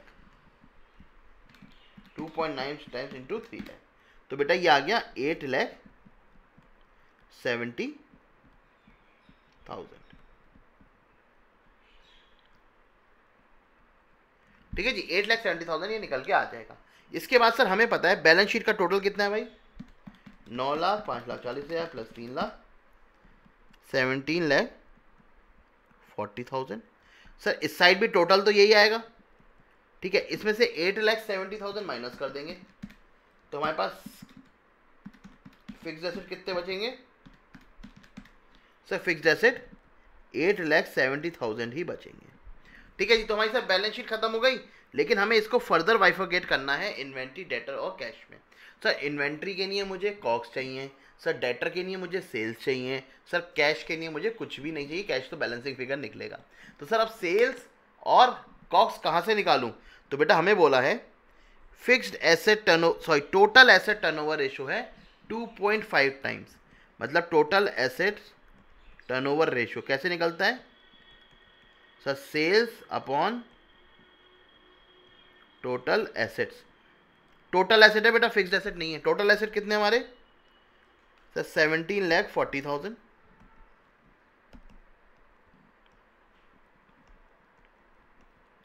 $17.4 सर हमारा टोटल एसेट है। सेल मुझे पता नहीं सर, रेशो है ये 2.5 टाइम्स, तो 17,40,000 इंटू 2.5 कितना आ जाएगा सर, सेल्स आ जाएगी मेरी 43,50,000। ठीक है, अब हमें सर डेटर्स कितने बताए हैं सर, डेटर्स बताए 30 डेज। ठीक है, तो अगर आप यहाँ पे देखोगे हमारी सेल्स कितनी आ रही है सर, 43,50,000। सर हमें डेटर्स कितने बताए 30 डेज के, है ना। अगर मैं क्वेश्चन में 360 डेज एज्यूम करूं तो मेरे डेटर्स कितने आ जाएंगे sir, 43.5 lakh into 30 divided by 360, तो ये आ जाएंगे सर 3,62,500। ठीक है जी, तो हमारे साथ डेटर्स का नंबर निकल के आ गया है। सर इन्वेंट्रीज की बात करें तो बोला है कॉग्स पे हमें इन्वेंट्री निकालनी है। चलिए, तो बेटा अगर मैं कॉग्स की बात करूं तो कॉग्स कितना है सर, ग्रॉस प्रॉफिट रेशियो हमें 25% दे रखा है, तो इसका 75% हमारी कॉग्स हो जाएगी। यह आ जाएगा 32,62,500। ठीक है जी, ये हमारी कॉग्स आ गई। अब हमें बोला है सर इन्वेंट्री टर्नओवर रेशियो है 7.5 टाइम, जो कि हमारा कॉस्ट के बेसिस पे निकलता है। तो इन्वेंट्री कितनी आ जाएगी 32,62,500 डिवाइड बाई 7.5, तो ये आ गया बेटा 4,35,000 रुपये। इन्वेंट्री आ गई 4,35,000 रुपये, और सर जो भी बैलेंसिंग फिगर होगी वो आपके कैश में आ जाएगी। तो अगेन सर क्वेश्चन आसान था, हमें पता होना चाहिए स्टार्टिंग पॉइंट क्या है, अपने आप से सारी चीज़ें लीड होती हुई चली जाएंगी। ठीक है, तो अगर आप देखोगे inventory 4,35,000, data 3,62,500, cash balancing figure, fix asset आ गए, लायबिलिटी साइड हमने पूरी निकाल ली थी। क्लियर है जी, आगे चलें, आसान था क्वेश्चन। सर नेक्स्ट आया हमारा डूपॉन्ट के ऊपर एक एमसीक्यू 2 मार्क्स का। सर टोटल एसेट दिया हमें 7,20,000, शेयर होल्डर इक्विटी दी है 4,50,000, नेट प्रॉफिट मार्जिन बताया हमें 12.5%, एसेट टर्नओवर रेशियो बताया है 1.5। वो कह रहे हैं डूपॉन्ट यूज़ करना है और आपको रिटर्न ऑन इक्विटी निकालना है। देखो रिटर्न ऑन इक्विटी वैसे क्या होता है, डूपॉन्ट छोड़ दो अभी, रिटर्न ऑन इक्विटी का नॉर्मल फॉर्मूला क्या होता है sir, earning available for equity share holder, यानी कि earning after tax minus preference dividend upon equity, ये हमारा होता है रिटर्न ऑन इक्विटी। बिल्कुल तो यही होता है, लेकिन सर डूपॉन्ट क्या कहता है, वो घुमा फिरा के लाता है इस बात को। वो कहता है पहले नेट प्रॉफिट मार्जिन लो, उसको मल्टीप्लाई करो इन्वेस्ट एसेट टर्नओवर रेशियो से, और उसको मल्टीप्लाई करो इक्विटी मल्टीप्लायर से। अच्छा ये चीजें भी नहीं पता आपको,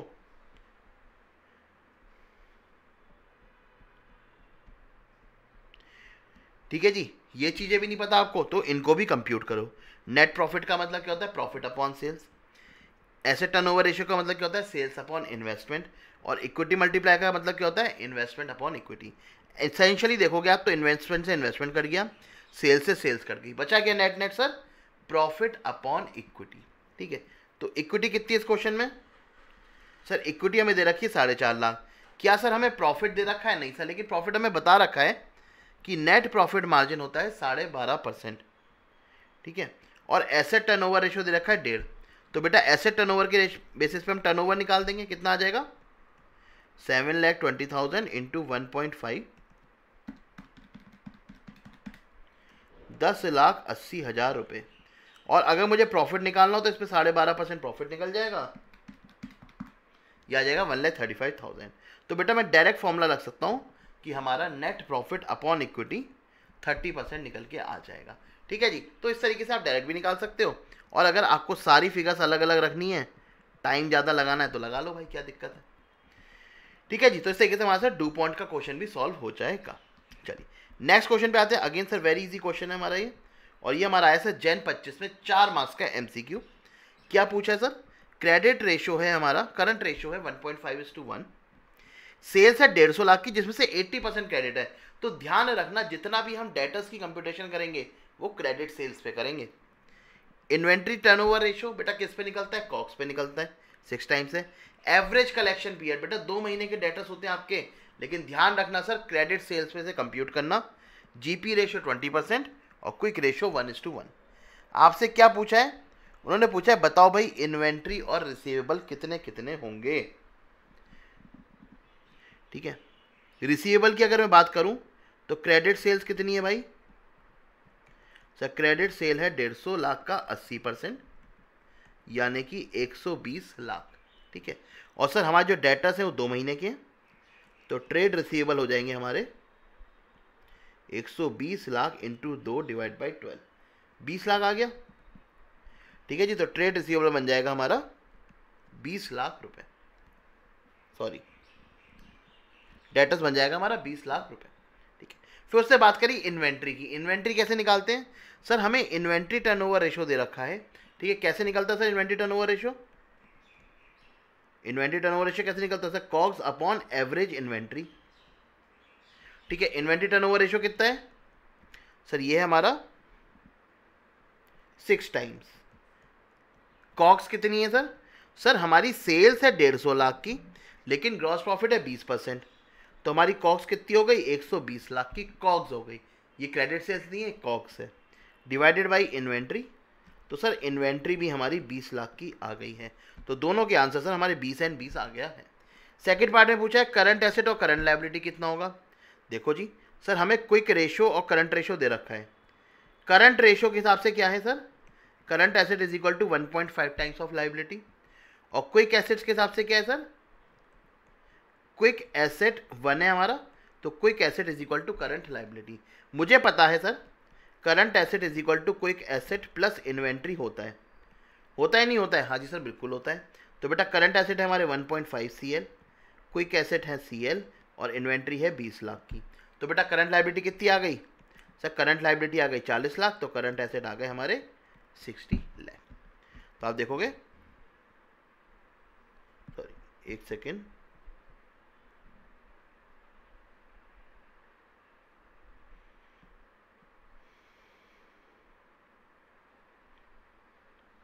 हाँ जी 60 लाख एंड 40 लाख हमारा आंसर आ जाएगा। तो इजी क्वेश्चन था सर 4 मार्क्स का। फिर बेटा एक और क्वेश्चन आया था हमारा जैन 25 के अंदर ही रेशियो एनालिसिस के। The equity share capital of sky pack limited as on 31 March 2004 was ₹2 lakh.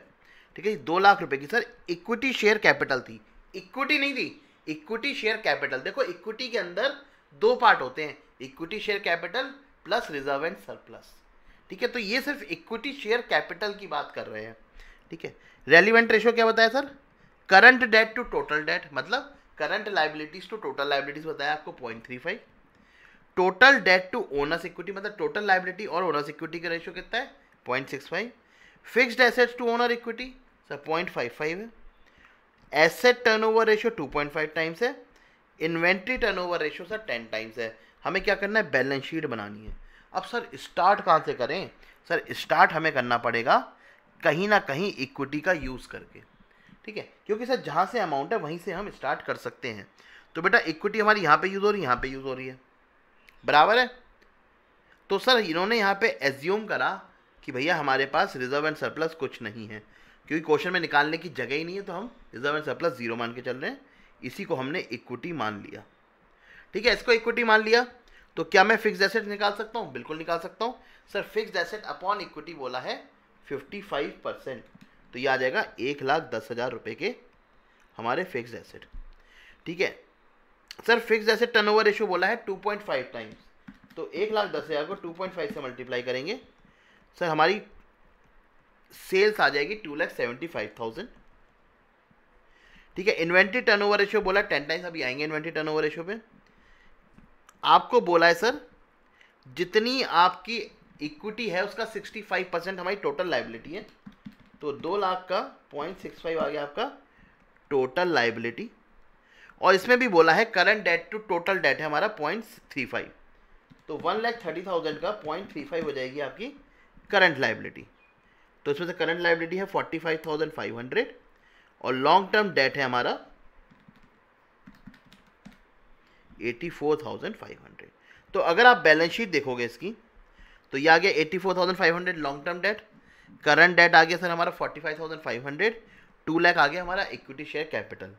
ठीक है, फिक्स एसेट सर हमारे 1,10,000 आ गए, टोटल ये 3,30,000 है, तो टोटल सर ये भी 3,30,000 आएगा। तो इन दोनों का टोटल यानी कि करंट एसेट हमारे कितने बचेंगे, 2,20,000 के। अब इसमें से सर हमें इन्वेंट्री भी निकाल सकते हैं। ठीक है, तो जितनी चीज़ें भी कंप्यूट कर सकते हो कंप्यूट करके जरूर आएंगे क्वेश्चन पेपर में, एग्जाम के अंदर। तो बेटा हम इक्विटी कैसे इन्वेंट्री कैसे कंप्यूट करेंगे, हमें सर इन्वेंट्री टर्नओवर दे रखा है 10 टाइम्स। इन्वेंट्री टर्नओवर का फॉर्मूला क्या होता है sir, COGS upon average inventory. क्या सर हम यहाँ पे कॉग्स निकाल सकते हैं, क्या सर हम यहाँ पे कॉग्स निकाल सकते हैं, नहीं निकाल सकते, कोई ऑप्शन ही नहीं दे रखा हमें, तो हम सर सेल्स पे लगा देंगे सीधे सीधे।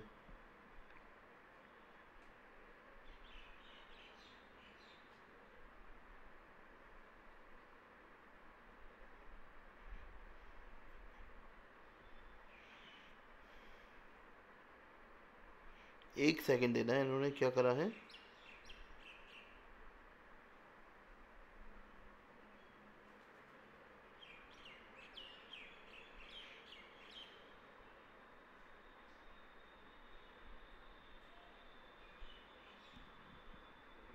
ओके ओके ओके, ये 2,75,000 सेल नहीं आएगी बेटा, टोटल एसेट टर्नओवर रेशियो बोला है सर, ये तो खाली हमारे फिक्स्ड एसेट है, टोटल एसेट से 2.5 टाइम्स है हमारी सेल्स। तो बेटा देखो यहाँ पे बड़ा अच्छा एक फंक्शन काम करेगा,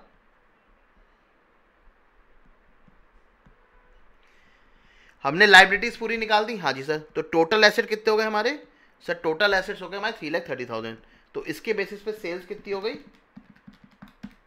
सर, इसके बेसिस पे सेल्स हो गई 8,25,000 रुपये। ठीक है, 8,25,000 की हमारी सेल्स हो गई।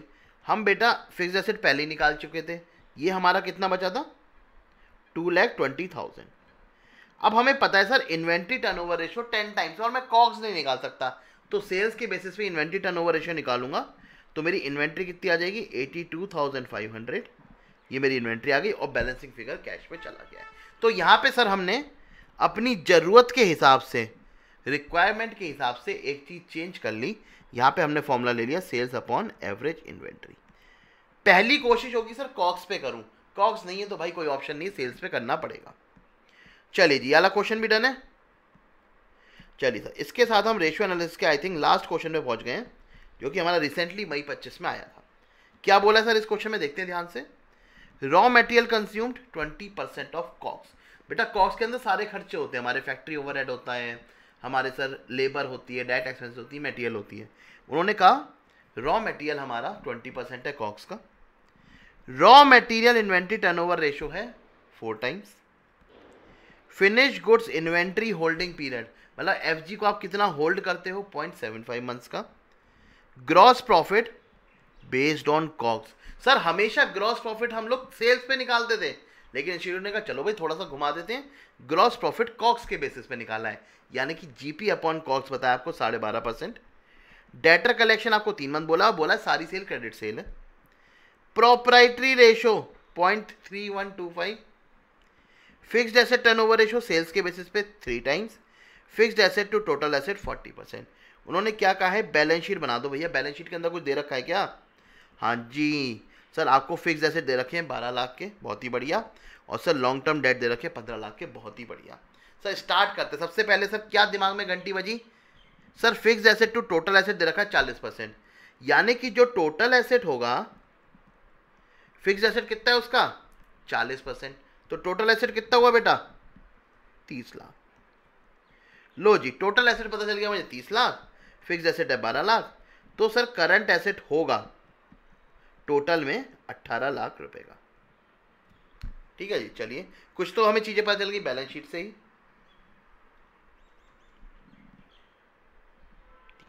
अब देखो सर ध्यान से, हमें क्या दे रखा है, लॉन्ग टर्म डेट दे रखा है। क्या सर हम इसको यूज करके कुछ निकाल सकते हैं, अच्छा हमें sir fixed asset turnover ratio भी दे रखा है। Sir fixed asset turnover ratio कितना है 3 टाइम्स, यानी कि फिक्स्ड एसेट आपके 12 लाख है, तो आपकी सेल्स है, आपकी सेल्स कितनी है 36 लाख की। इसमें एक बड़ा बढ़िया पॉइंट सीखने वाले हो, आप ध्यान से देखना। सेल्स है बेटा आपकी 36 लाख रुपीज़ की। हमें पता है सर डेटर्स 3 महीने के हैं, तो 36 लाख का अगर मैं 3 मंथ्स कर दूंगा तो मेरे डेटर्स निकल के आ जाएंगे। सर 9 लाख रुपए के मेरे डेटर्स निकल के आ जाएंगे। सर फिनिश गुड्स की बात करें तो फिनिश गुड्स बोला है हमें 0.75 मंथ रहता है। बेटा फिनिश गुड्स किस पे निकलता है? सर हमारी कॉस्ट ऑफ सेल्स पे निकलता है, राइट। तो अगर मैं कॉस्ट ऑफ सेल निकालूं, कॉस्ट ऑफ गुड्स सोल्ड निकालूं, चाहे कॉस्ट ऑफ सेल निकालूं, एक ही बात है, ठीक है। हमें सर यहां पे बोला है सर जो ग्रॉस प्रॉफिट है वो 12.5% है कॉग्स का।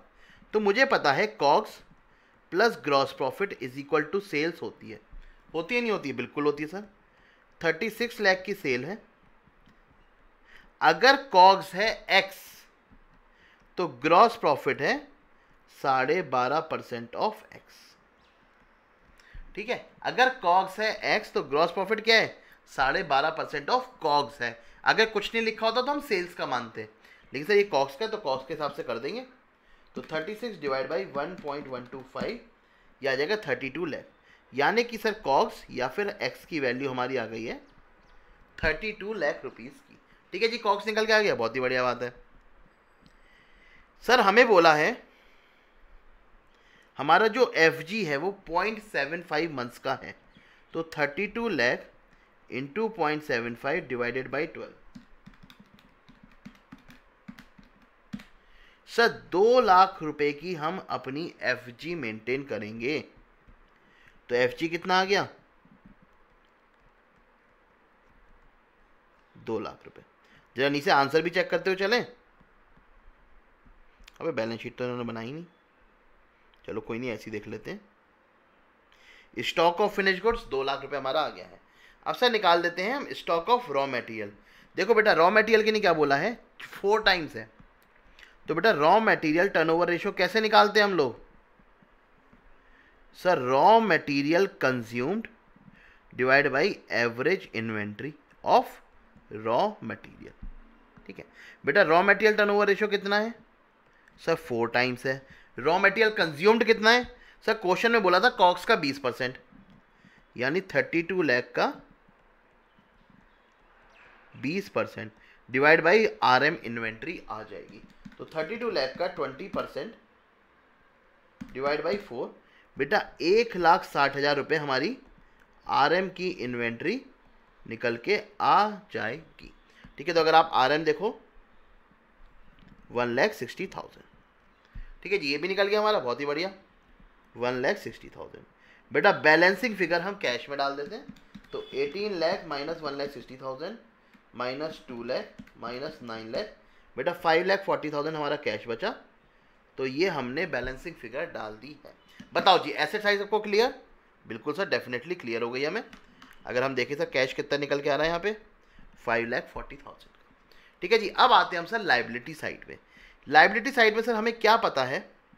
अभी तक सर हमें ये पता है कि लाइबिलिटी साइड का टोटल भी 30 लाख ही आएगा, ठीक है। अब उसमें कितनी करंट लाइबिलिटी होंगी और कितना शेयर होल्डर फंड होगा वो निकालना पड़ेगा। सर इसके लिए हमें कुछ दे रखा है? हाँ बेटा हमें एक लाइन दे रखी है, प्रोप्राइटरी रेशो। प्रोप्राइटरी रेशो कितना होता है भाई?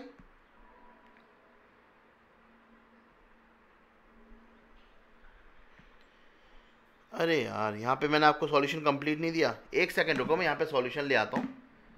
सॉल्यूशन रह गया बेटा यहाँ पे, मैं 1 मिनट सॉल्यूशन ले आता हूँ, 1 मिनट दो बेटा। यहाँ पे कॉपी पेस्ट हो नहीं पा रहा है सॉल्यूशन, मैं आपको सॉल्व करके दिखाता हूँ, आप भी अपने नोट्स पे लिख लेना, ठीक है। हमें सर क्या दे रखा है लाइबिलिटी साइड के लिए? हमें सर प्रोप्राइटरी रेशो दे रखा है। प्रोप्राइटरी रेशो होता क्या है सर? सर ये होता है हमारा share holder fund divided by total assets. Total asset बोल रहा है, टोटल लाइबिलिटीज बोल दो, एक ही बात है ना। तो बेटा share holder fund divide by total asset हमारा प्रोप्राइटरी फंड होता है। ये कितना होता है हमें? 0.3125। शेयर होल्डर फंड हमें पता नहीं है, ये है हमारा 30 लाख। तो शेयर होल्डर फंड कितना आ जाएगा?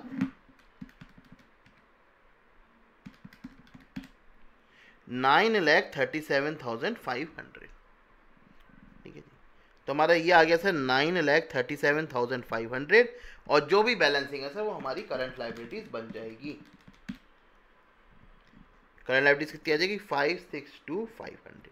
तो बेटा इस तरीके से हमारा मई 25 का क्वेश्चन भी पूरा होता है। अगेन सर क्वेश्चन बहुत आसान है, बस हमें सर एक से डॉट दूसरा डॉट कनेक्ट हो जाना चाहिए।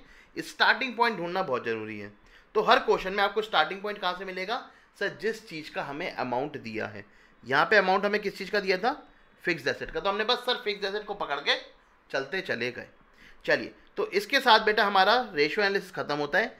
जो बेटा सॉल्यूशन प्रिंट में नहीं आया है वो इतना सा पार्ट है, इसे नोट कर लो। बाकी सर हमारा रेशियो एनालिसिस पूरा चैप्टर खत्म होता है। 1 मिनट का पॉज लेंगे और फिर चलेंगे सर अपने लास्ट चैप्टर की तरफ, वर्किंग कैपिटल।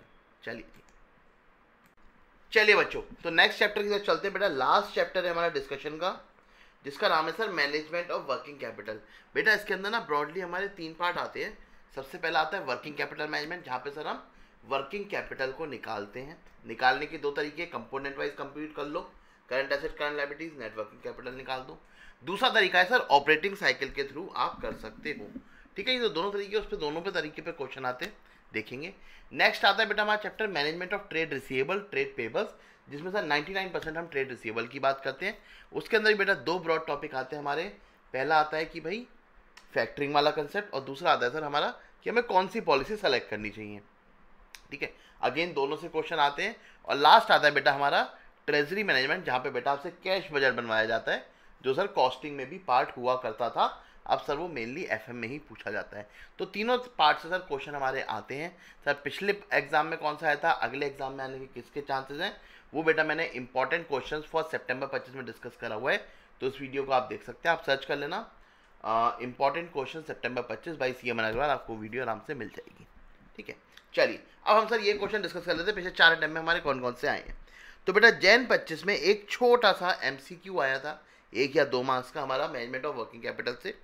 क्या MCQ है, JKL company limited has current assets of 100 lakh and current liabilities of 50 lakh. बेटा 100 लाख के एसेट है करंट और 50 लाख की करंट लायबिलिटीज है।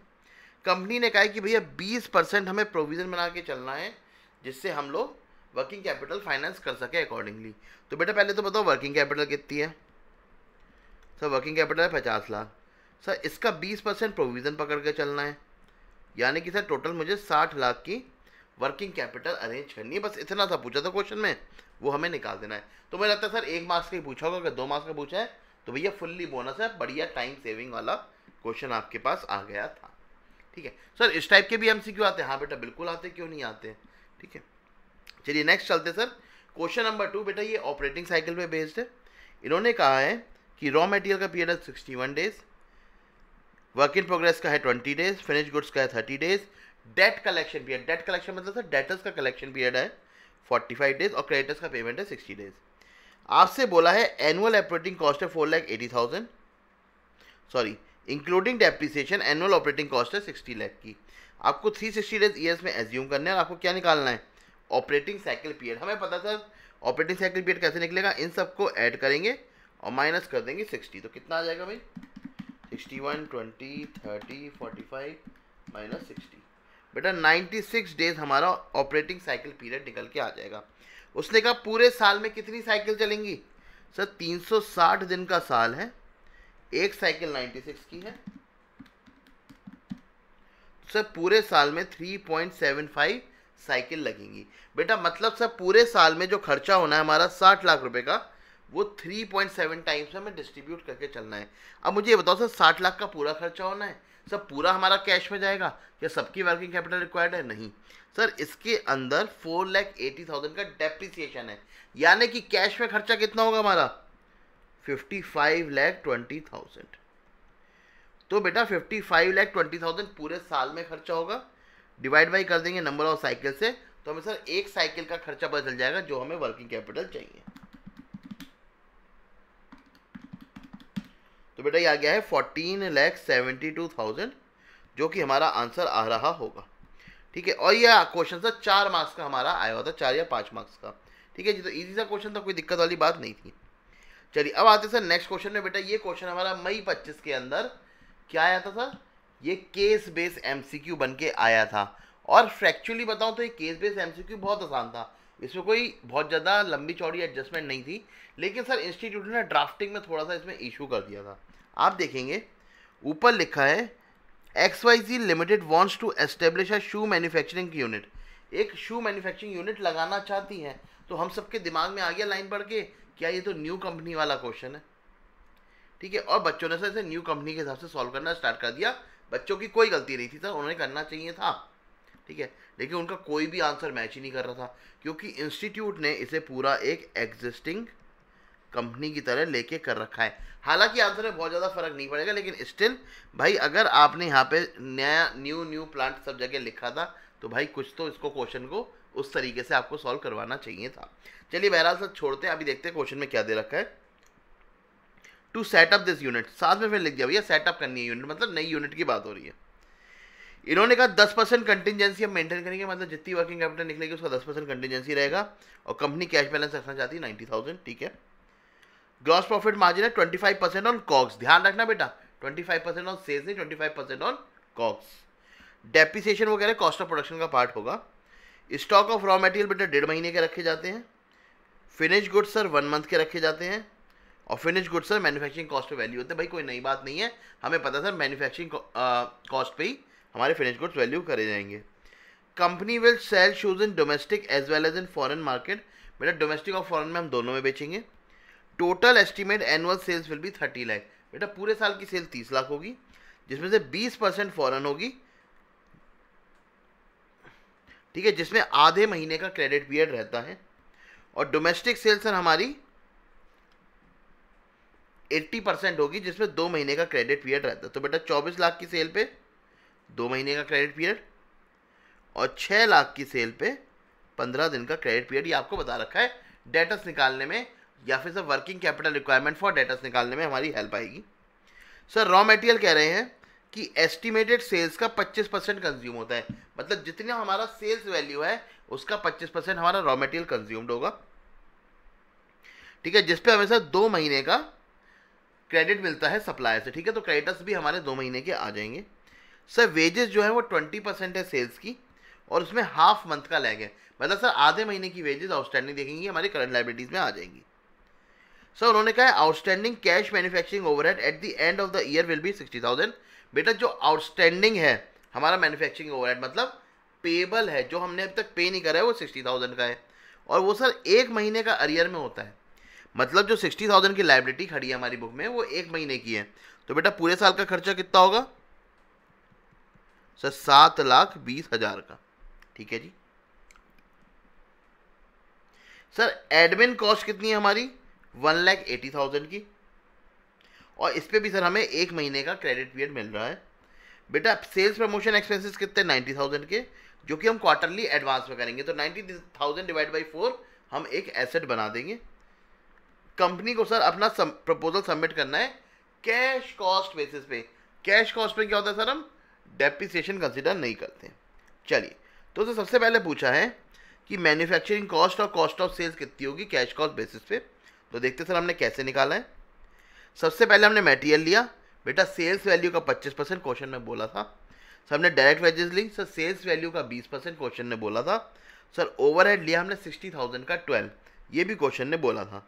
बेटा मैन्युफैक्चरिंग कॉस्ट आ गई 20,70,000। इसमें हमने सर एडमिन और S&D ऐड करा, कॉस्ट ऑफ सेल आ गई 23,40,000। कोई दिक्कत नहीं थी सर, बिल्कुल सेम सिंपल क्वेश्चन था यहाँ तक, ठीक है जी। 20,70,000, 23,40,000। नेक्स्ट क्या पूछा उसने कहा FG की इन्वेंट्री कितनी होगी और total debtor cash cost basis पे कितने होंगे। तो हमें यहाँ पे क्या चाहिए सर? सबसे पहले FG की इन्वेंट्री। FG कितने टाइम की बोली थी सर इन्होंने? सर इन्होंने FG बोली थी 1 महीने की। 1 महीने की हम FG रखेंगे। तो बेटा FG कैसे सॉल्व करा हमने कहा पूरे साल की कैश मैन्युफैक्चरिंग कॉस्ट है 20,70,000 रुपये, 1 महीने की हम FG रखेंगे, तो बेटा ये आ गया 1,72,500, ठीक है।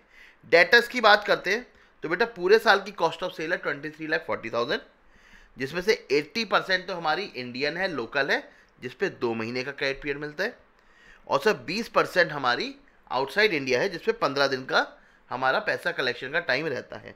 तो बेटा ये दोनों मिला के हमने डेटर्स निकाल दिए। तो हमारा सर एफजी इन्वेंट्री और डेटर्स भी निकल के आ गया, सेकेंड पार्ट भी डन है। थर्ड पार्ट में क्या बोला है, total estimated current assets on cash cost basis. उसे कहा sir total estimated current asset निकाल दो। तो रॉ मटेरियल सर जितना हमने कंज्यूम करा, ये कहाँ से आया, सही है ना, 7.5 लाख का हमने कंज्यूम करा था, यस सर, उसका 1.5 महीने का हमारा यहाँ पे निकल के आ जाएगा। ठीक है सर। फिनिश गुड्स हमारे 1,72,500 हमने ऑलरेडी निकाल रखे हैं। डेटा सर 331,500 हमने ऑलरेडी निकाल रखा है। सेल्स प्रमोशन सर एडवांस में है हमारे पास, तो उसको डिवाइड बाई 4 करके हमने क्वार्टरली एडवांस एसेट में दिखा दिया है, और कैश 90,000 चाहिए। तो बेटा टोटल करंट एसेट आ गया हमारा 710,250।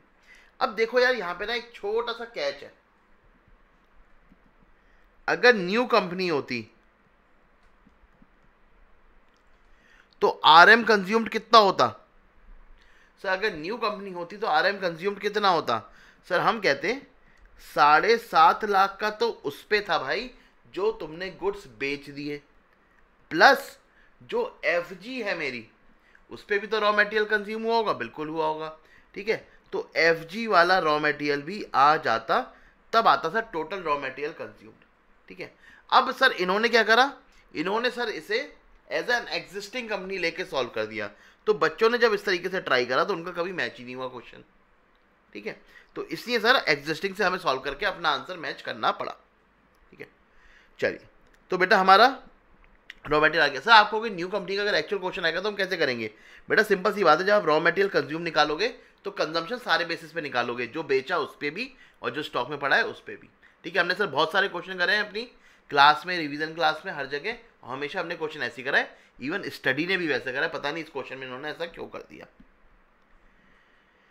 ठीक है, कैश सर हमें चाहिए सर, टोटल करंट एसेट्स आ गए। ठीक है जी, अब बात करते हैं सर लाइबिलिटीज की। अगेन सर यहाँ पे मटेरियल कंज्यूम 7.5 लाख लिया, जबकि सर हमें मटेरियल कंज्यूम यहाँ पे 7.5 लाख प्लस जो एफजी वाला पोर्शन था वो भी आना चाहिए था, plus closing stock of RMB आना चाहिए था, क्योंकि सर ये फर्स्ट ईयर है कंपनी का, ऐसा करना चाहिए था। लेकिन अगेन इन्होंने सर फर्स्ट ईयर मान के नहीं करा है, तो बच्चों का आंसर मैच नहीं हो रहा था, तो उन्होंने क्या करा, इस तरीके से करके आंसर मैच करा दिया।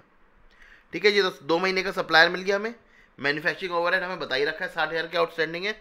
एडमिन ओवरहेड पूरे साल के 1,80,000 है, 1 महीने के 15,000 आउटस्टैंडिंग है। वेजेस बेटा पूरे साल की 6 लाख है, आधे महीने की 25,000 है। तो बेटा इस तरीके से हमने टोटल लाइबिलिटीज भी निकाल दी हैं। उन्होंने कहा एस्टिमेटेड वर्किंग कैपिटल बता दो, बहुत सिंपल है sir, current asset minus current liability, और उसमें 10% हमने कंटिजेंसी का जोड़ दिया है, तो 533,775 आ गया है। तो बेटा नेट नेट बात क्या है इस क्वेश्चन में, क्वेश्चन बहुत आसान था, लेकिन सर न्यू कंपनी लिख के, न्यू सेटअप लिख के आप एग्जिस्टिंग बिजनेस की तरह सॉल्व कर रहे हो, ये गलत चीज़ है, बच्चों के साथ ऐसा नहीं करना चाहिए। वो तो एमसीक्यू, देखो अगर ये क्वेश्चन डिस्क्रिप्टिव में आता ना, मैं लिख के दे सकता हूँ, अगर ये क्वेश्चन डिस्क्रिप्टिव में आता तो इसके 2 सॉल्यूशन आते। ठीक है, अगर क्वेश्चन डिस्क्रिप्टिव में आता तो 2 अल्टरनेट सॉल्यूशन के साथ ही आता, लेकिन क्योंकि सर एमसीक्यू में था इसलिए इंस्टीट्यूट ने भाई जिन बच्चों ने न्यू कंपनी मान के करा वो बेचारे आंसर टिक ही नहीं कर पाए। चलिए, फिलहाल सर गलत बात है इंस्टीट्यूट की, ऐसा नहीं करना चाहिए। आगे आते सर, नेक्स्ट अपना टॉपिक है management of receivable and payable. Payable का सर हार्डली कभी देखा गया क्वेश्चन आता है, 2 तरीके क्वेश्चन है, दोनों एक एक क्वेश्चन स्टडी में दे रखा है, वो सॉल्व कर लेना, पेबल्स आपका सॉर्टेड है। ठीक है, अब देखते हैं सर रिसीवेबल्स का। देखो ये क्वेश्चन आया था सर मई 24 में फैक्टरिंग का, अच्छा क्वेश्चन है, क्या बोला है देख लो सर। 7.5 करोड़ की सेल है, 90% क्रेडिट में करते हैं। ठीक है जी, क्रेडिट पीरियड है 45 डेज, जबकि हम एवरेज कलेक्शन करते हैं 70 दिन में। तो बेटा हमारा पैसा कितने दिन के लिए अटकेगा, जो पॉलिसी वाले डेज है वो, या एक्चुअली में हमारा पैसा आ रहा है 70 दिन में वो।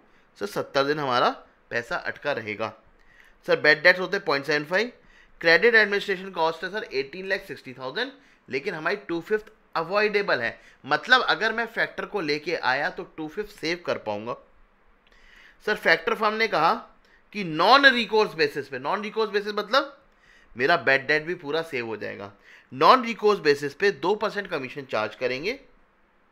ठीक है, और 14% इंटरेस्ट चार्ज करेंगे जो भी एडवांस देंगे, और 20% रिजर्व रोकेंगे, और 45 दिन में आपको पैसा कलेक्ट करके देंगे। सर कॉस्ट ऑफ कैपिटल है 12.5%, वन टाइम रिडंडेंसी पेमेंट है 50,000 रुपये की। वो कहेंगे बताओ भाई हमें फैक्टर करना चाहिए कि नहीं करना चाहिए, या इफेक्टिव कॉस्ट ऑफ फैक्टरिंग कितनी है। तो बेटा सबसे पहले हम लेंगे सेविंग।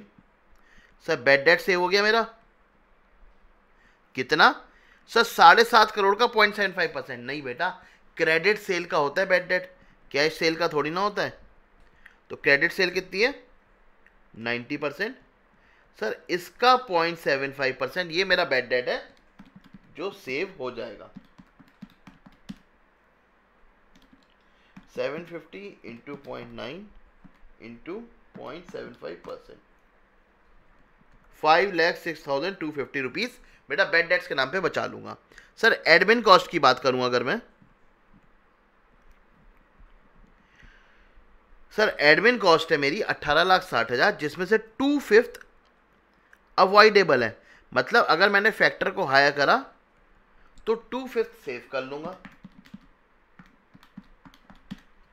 ये आ गया 7,20,000, ये भी सर मेरी सेविंग हो जाएगी। इसके अलावा बेटा अपॉर्चुनिटी कॉस्ट में सेव करूंगा कैसे, सर मैं कलेक्ट करता था 70 दिन में, ठीक है जी, मैं कलेक्ट करता था 70 दिन में, और सर जो हमारा फैक्टर है वो कलेक्ट करके ला रहा है 45 दिन में। तो सर मैं कहीं ना कहीं अपॉर्चुनिटी कॉस्ट भी सेव करूंगा। कितनी सेव करूंगा, सर जो मेरी क्रेडिट सेल है उस पर 70 माइनस 45 डेज की, सर मेरे कॉस्ट ऑफ कैपिटल कितनी है 12.5%, और पूरे साल में दिन लेने बेटा 360। तो मैंने कितनी अपॉर्चुनिटी कॉस्ट सेव करी देख लेते, 750 lakh into 90% into 25 into 12.5% divide by 360। तो बेटा 5,85,938 रुपीज़ हमने सेव करें। तो ये आ गया हमारा 5,85,938 रुपीज़।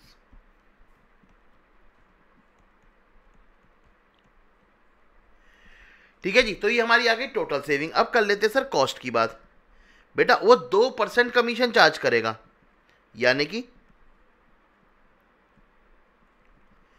750 लाख की आपकी टोटल सेल है, उसमें से क्रेडिट सेल कितनी है 90% है, उस पर वो पूरे साल में 2% कमीशन चार्ज करेगा। तो ये आ जाएगा सर 13.5 लाख रुपए। सर 13.5 लाख तो कमीशन ले जाएगा। बेटा एक रिडंडेंसी पेमेंट करिए 50,000 की, वन टाइम पेमेंट है। इसका भी मैं अभी आपको लॉजिक समझाता हूं। सर अगर ये पेमेंट फैक्टरिंग का डिसीजन लेने से पहले कर दी गई है तो ये इररेलेवेंट हो जाएगी, इस डिसीजन में कंसिडर नहीं होगी।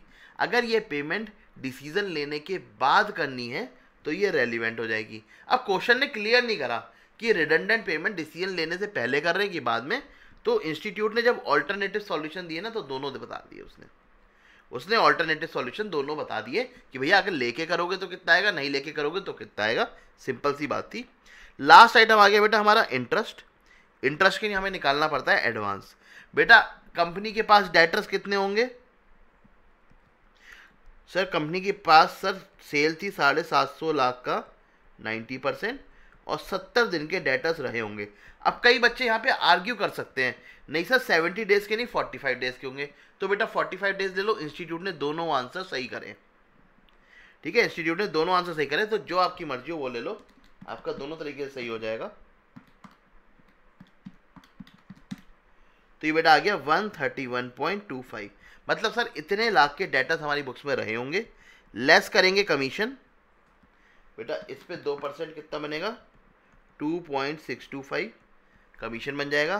बेटा रिजर्व की बात करें तो 20% रिजर्व है, 131.25 इंटू 20%, बेटा 26.25 हम रिजर्व लेस कर देंगे।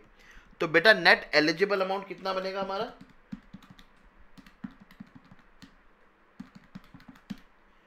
तो ये बनेगा 102,37,500 रुपये। ठीक है जी, अगर आप यहां पे देखोगे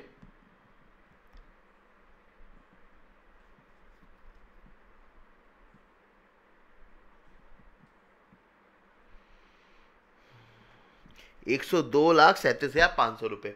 अब बेटा इस पे हमारा पूरे साल का इंटरेस्ट आ जाएगा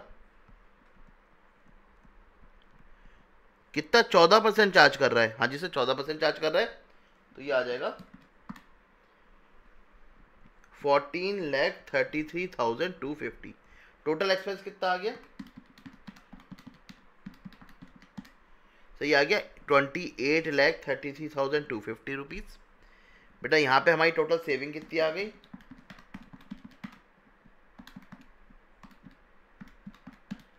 सेविंग आ गई 18,14,188। ठीक है जी। तो जो भी आएगा सर हमारा नेट कॉस्ट निकल के आ जाएगी, और नेट कॉस्ट पे हम बता देंगे सर हमारी इफेक्टिव कॉस्ट ऑफ फैक्टरिंग क्या है। ठीक है, तो आप इसमें अगर सॉल्यूशन देखोगे ना, जो इंस्टीट्यूट ने दिया है 4 तरीके से दिया है हमें सॉल्यूशन, है ना, तो हम सारे अलग अलग देख लेंगे। ठीक है, तो ये तो सर हर अल्टरनेटिव के अंदर सेम है, ये भी हमारा हर अल्टरनेटिव के अंदर सेम है। सर 2 अल्टरनेटिव में ये लिया है, ये नहीं लिया है, और 2 अल्टरनेटिव में बेटा जो डेटर्स की हमारी वैल्यू है, एक में 70 दिन पे लिए, एक में 45 दिन पे ली है। ठीक है जी, चलिए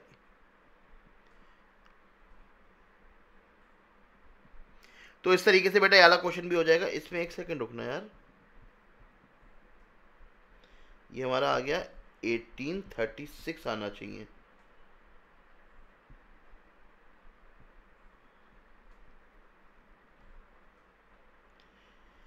$18,16,000 इंटू 2 डिवाइड बाई 5। हाँ, ये 7,44,000 है।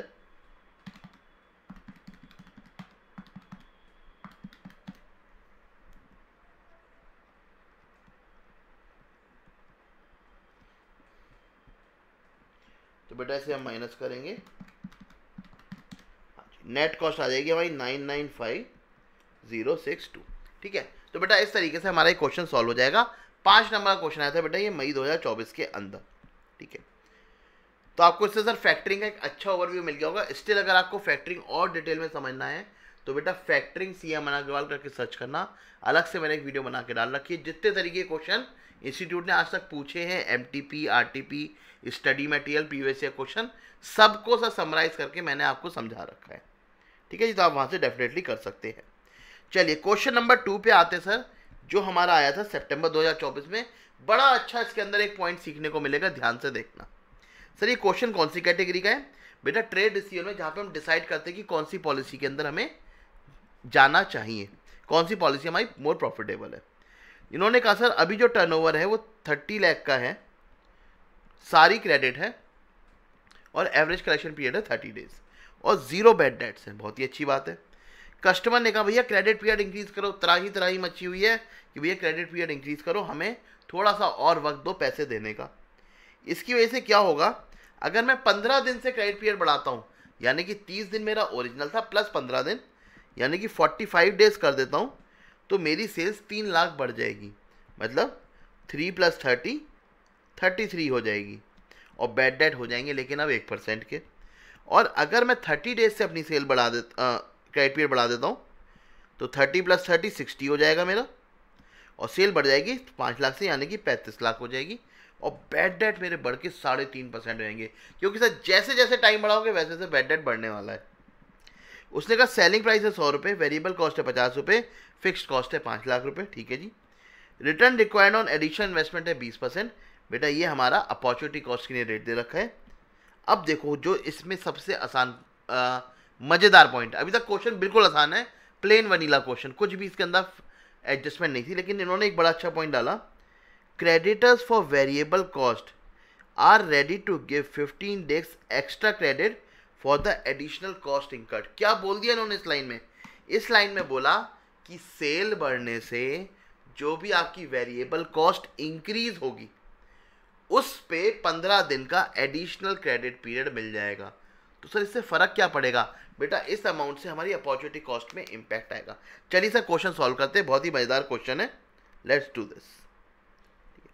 तो हमने सर प्रपोज पॉलिसी ए में निकाला और बी में निकाला। यहाँ पे हमारी 33 लाख की सेल हो गई, यहाँ पे 35 लाख की। वेरिएबल कॉस्ट 50 पर यूनिट है, तो बेटा 50% हमारी वेरिएबल कॉस्ट आ गई। फिक्स कॉस्ट सर हमारी सेम रहती है, तो ये आ गया सर हमारा टोटल कॉस्ट। बेटा ये हमारे बैड डेट्स हैं, ये 1% पे हैं और ये 3.5% पे है। ठीक है, ये हमारा आ गया सर एक्सपेक्टेड प्रॉफिट, दोनों का निकल के कुछ भी नहीं था सर, यहाँ तक बहुत आसान था। अब बात करते हैं अपॉर्चुनिटी कॉस्ट की, यहाँ पे ध्यान से देखना। देखो अपॉर्चुनिटी कॉस्ट अभी तक हम कैसे निकालते थे, हम लेते थे cost of sale into average collection period divide by 360 into rate of return on investment, आर लेते थे। ठीक है, कॉस्ट ऑफ सेल कितनी है सर, अगर हम ए की बात करें सर, ए में है 21,50,000।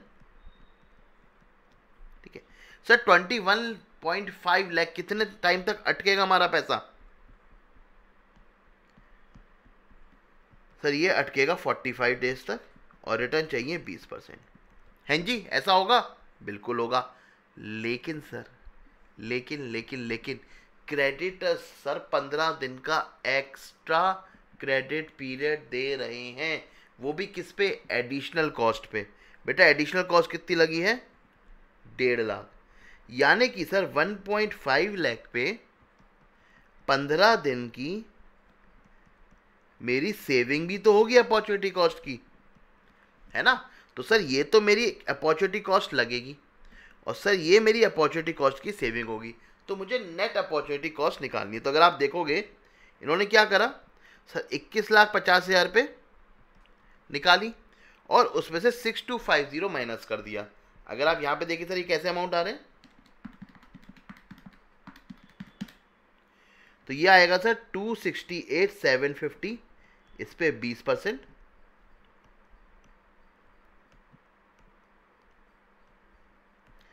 माइनस सर जो क्रेडिटर्स वाला फायदा हुआ जिससे हमारी वर्किंग कैपिटल कम हो गई उल्टा, तो 1.5 लाख इंटू 15 डिवाइड बाई 360, यानी कि 6250, और इस पे भी हमें 20% का फायदा हुआ।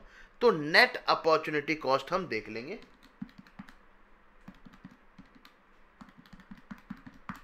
सही आ जाएगी 52,500। तो आप देखोगे बेटा ये हमारी अपॉर्चुनिटी कॉस्ट आ गई है। सर नेक्स्ट वाले में प्रपोज पॉलिसी में कैसे करेंगे बेटा, अगेन हम यहाँ पे लेंगे 22,50,000, 22.5 लाख, ये 60 डेज के लिए अटका है हमारा पैसा। और बेटा जो यहाँ पे क्रेडिटर आपको एक्स्ट्रा पीरियड दे रहा है कितना सर, जो हमारी इंक्रीमेंटल कॉस्ट कितनी है, 15 लाख से 17.5 लाख हो गई, यानी कि 2.5 लाख रुपए, इस पे 15 दिन का इंटू 20%। चलिए सर ये भी सॉल्व करके दिखा देते हैं आपको फटाफट। सर ये आ जाएगा 75,000, और ये माइनस का आ जाएगा 2083। तो बेटा नेट नेट कितना आएगा, ये आ जाएगा 72917। तो बेटा अपॉर्चुनिटी कॉस्ट दूसरे केस में हमारी इतनी निकल के आ गई है, और बहुत ही अच्छा पॉइंट था। मजे की बात क्या थी सर, इस टाइप का क्वेश्चन भी हमारे important question, fast track courses, regular courses सबके अंदर कवर था। चलिए जी, बहुत ही बढ़िया क्वेश्चन, ये भी सर हमने कंप्लीट कर लिया है। अच्छा, अगर किसी बच्चे को डाउट हो ना तो कमेंट करके जरूर बताना कि भाई आपको कोई डाउट है। और सर देखो प्रीवियस ईयर क्वेश्चन देखने का इतना ज़्यादा फायदा हो रहा है कि हमने साथ साथ में जो इंपॉर्टेंट पॉइंट थे वो भी कवर अप कर लिए हैं। अगर आप देखो ये दोनों क्वेश्चन इतने बेहतरीन थे, फैक्टरिंग के और हमारा पॉलिसी चॉइस के, कि इसके अंदर अपने आप में मैक्सिमम एडजस्टमेंट कवर हो गई हैं। ठीक है, चलिए तो सर इसके साथ आते हैं हम अपने चैप्टर के लास्ट पोर्शन पे, ट्रेजरी एंड कैश मैनेजमेंट। बेटा कैश मैनेजमेंट सर क्या है, कैश बजट बनाना है, सिंपल, आपको बहुत इजी क्वेश्चन होता है। देख लेते हैं एक बार क्विकली क्या इसका क्वेश्चन कहता है। सर आपको अप्रैल से लेकर सितंबर तक की सेल्स बता रखी है, आपको बोला है सर ग्रॉस प्रॉफिट रेशियो है 20%। बेटा अगर नहीं बताया ग्रॉस प्रॉफिट रेशियो किस पे, तो हमेशा सेल्स पे मानते हैं, right. Sir cost of goods sold जो होती है वो हमारी नेक्स्ट मंथ में पे हो जाती है। सर सेल्स हमारी क्रेडिट पे होती है, और क्रेडिट हम 2 महीने का अलाउ करते हैं। Sir indirect expenses same month में होते हैं, और मंथली इनडायरेक्ट एक्सपेंसेस हमें बता रखे हैं जून, जुलाई, अगस्त, सितंबर के। डिविडेंड सर 3 लाख का हम पे करेंगे सितंबर महीने में। कैश बैलेंस बेटा ओपनिंग जुलाई का है हमारा 1.5 लाख रुपए। कंपनी को सर 1 लाख का बैलेंस मेंटेन करना ही करना है, अगर कम होगा तो कंपनी लोन ले लेगी, और 2 लाख से ज़्यादा बैलेंस होगा तो कंपनी इन्वेस्ट कर देगी। ठीक है, जितना भी 2 लाख से ज़्यादा अमाउंट होगा। वो कह रहे हैं जो भी अगर आपको लोन लेना पड़े उस पर इंटरेस्ट को इग्नोर कर दो, और जो भी आपको अमाउंट इन्वेस्ट करना पड़े या एफडी करानी पड़े उसके भी इंटरेस्ट को इग्नोर कर दो, और कैश बजट बनाना आपको 3 महीने का। बहुत ही सरल क्वेश्चन है, बहुत ही आराम से हो जाएगा। देखो सबसे पहले हमने कहा जुलाई का ओपनिंग है 1.5 लाख हमारा कैश बैलेंस। सर कैश आएगा कहाँ से, डेटर से। उन्होंने कहा 2 महीने बाद कलेक्शन आता है, यानी कि जो मई में सेल हुई होगी वो जुलाई में कलेक्ट हुई होगी। सो जून की सेल है वो अगस्त में हुई होगी, और जो जुलाई की है वो हमारी सितंबर में हुई होगी। यानी कि कैश 12, 15 और 10 आने वाला है। तो 12, 15 और 10 हमने कैश लिख दिया है। अब बात करते हैं खर्चे की। सर उन्होंने कहा है कि कॉग्स है आपकी 80% और वो नेक्स्ट मंथ में पे होती है। यानी कि अगर हम सेल्स देखें तो इसके कॉरेस्पॉन्डिंग जो कॉग्स होगी, जून में जो सेल हुई थी इसके कॉरेस्पॉन्डिंग जो कॉग्स होगी वो कब पे होगी? जुलाई में। जो जुलाई की है वो अगस्त में हुई होगी, और जो अगस्त की है वो सितंबर में हुई होगी। तो बेटा 80% निकालूँ तो 12 रुपये, 8 रुपये, और 13 का 80% 10.4। तो बेटा ये हमारी पेमेंट ऑफ कॉग्स आ गई 12, 8, 10.4। इनडायरेक्ट एक्सपेंस की बात करें तो सर वो कह रहे हैं सेम मंथ के अंदर होती है। इनडायरेक्ट एक्सपेंस हमें बता रखे हैं 1.2, 1 और 1.3, 1.2, 1 और 1.3। बेटा डिविडेंड बताया था सितंबर में पे होगा, वो हमने ले लिया। बेटा टोटल पेमेंट्स आ गई। सर पहले महीने में हमारे पास बैलेंस आ रहा है 30,000, चाहिए कितना? सर 1 लाख चाहिए, तो 70,000 हमें बोरोइंग करनी पड़ेगी। हमने 70,000 की बोरोइंग कर दी। दूसरे महीने में बेटा हमारे पास बैलेंस आ रहा है 7 लाख, हमें कितना चाहिए सर? 1 लाख। तो बेटा हमसे कहा था 2 लाख के ऊपर जितना भी है उसे इन्वेस्ट कर देना। तो 7 - 2 5 हमने इन्वेस्ट कर दिया, 2 लाख मेरा क्लोजिंग बैलेंस रह गया। ठीक है, नेक्स्ट में सर -2.7 आ गया। सर नेक्स्ट में हमारा -2.7 आ गया है, तो हमने कहा भैया हमें 1 बैलेंस मेंटेन करना है, तो 3.7 बोरिंग कर लेना। अब देखो यहाँ पे ना कई बार आर्ग्यूमेंट आ सकता है कि सर मैं 3.7 का इन्वेस्टमेंट बोरिंग क्यों करूँ, मैं अपने इस इन्वेस्टमेंट को बेच देता हूँ ना। हाँ हो सकता था ऐसा, लेकिन क्वेश्चन ने बोला नहीं ऐसा करने को ना, तो क्वेश्चन ने जैसा बोला हमने बिल्कुल वैसा ही कर दिया है। ठीक है, चलिए तो हमने 3.7 का सर बोरिंग कर ली, और इस तरीके से बेटा ये क्वेश्चन हमारा खत्म होता है। तो बेटा हमने बहुत ही बेहतरीन तरीके से, बहुत ही एफिशिएंट तरीके से, मिनिमम टाइम में मैक्सिमम आउटपुट के साथ, जो मेरी पॉलिसी रहती है, हमने प्रीवियस ईयर क्वेश्चन पिछले 4 अटेम्प्ट के एफएम के डिस्कस कर लिए हैं। और अगर ये क्वेश्चन आप कंसेप्चुअली क्लियर हो, आपको मैं लिख के दे सकता हूँ, आराम से 35+ मार्क्स स्कोर कर सकते हो इन दिस सब्जेक्ट। ठीक है जी, तो चलिए सर ये वीडियो यहीं पे कंक्लूड करते हैं। अगर आपको कोई भी और चीज़ चाहिए आप यहाँ पे कमेंट करके बता सकते हैं। आप मेरे चैनल पे आके, यूट्यूब चैनल पे आके सर बहुत सारा कंटेंट है, बहुत ही समराइज्ड और कॉम्प्रिहेंसिव कंटेंट है जो आप एक्सप्लोर कर सकते हैं। चलिए जी, इस वीडियो के लिए इतना ही। टाटा बाबा, टेक केयर। अगर आपको वीडियो में मजा आया हो सर, इफेक्टिव रही हो सर, क्वालिटी सेशन रहे हो, आपको सर जितना टाइम लगाया उससे ज़्यादा का आउटपुट मिला हो, तो डेफिनेटली सर कमेंट कर जरूर करके जाना। आपके कमेंट से सर हमें पता चलेगा कि हमें क्या इंप्रूवमेंट और करनी है। चलिए जी, इस वीडियो के लिए इतना ही। टाटा बाबा, take care, see you in the next class. Bye bye.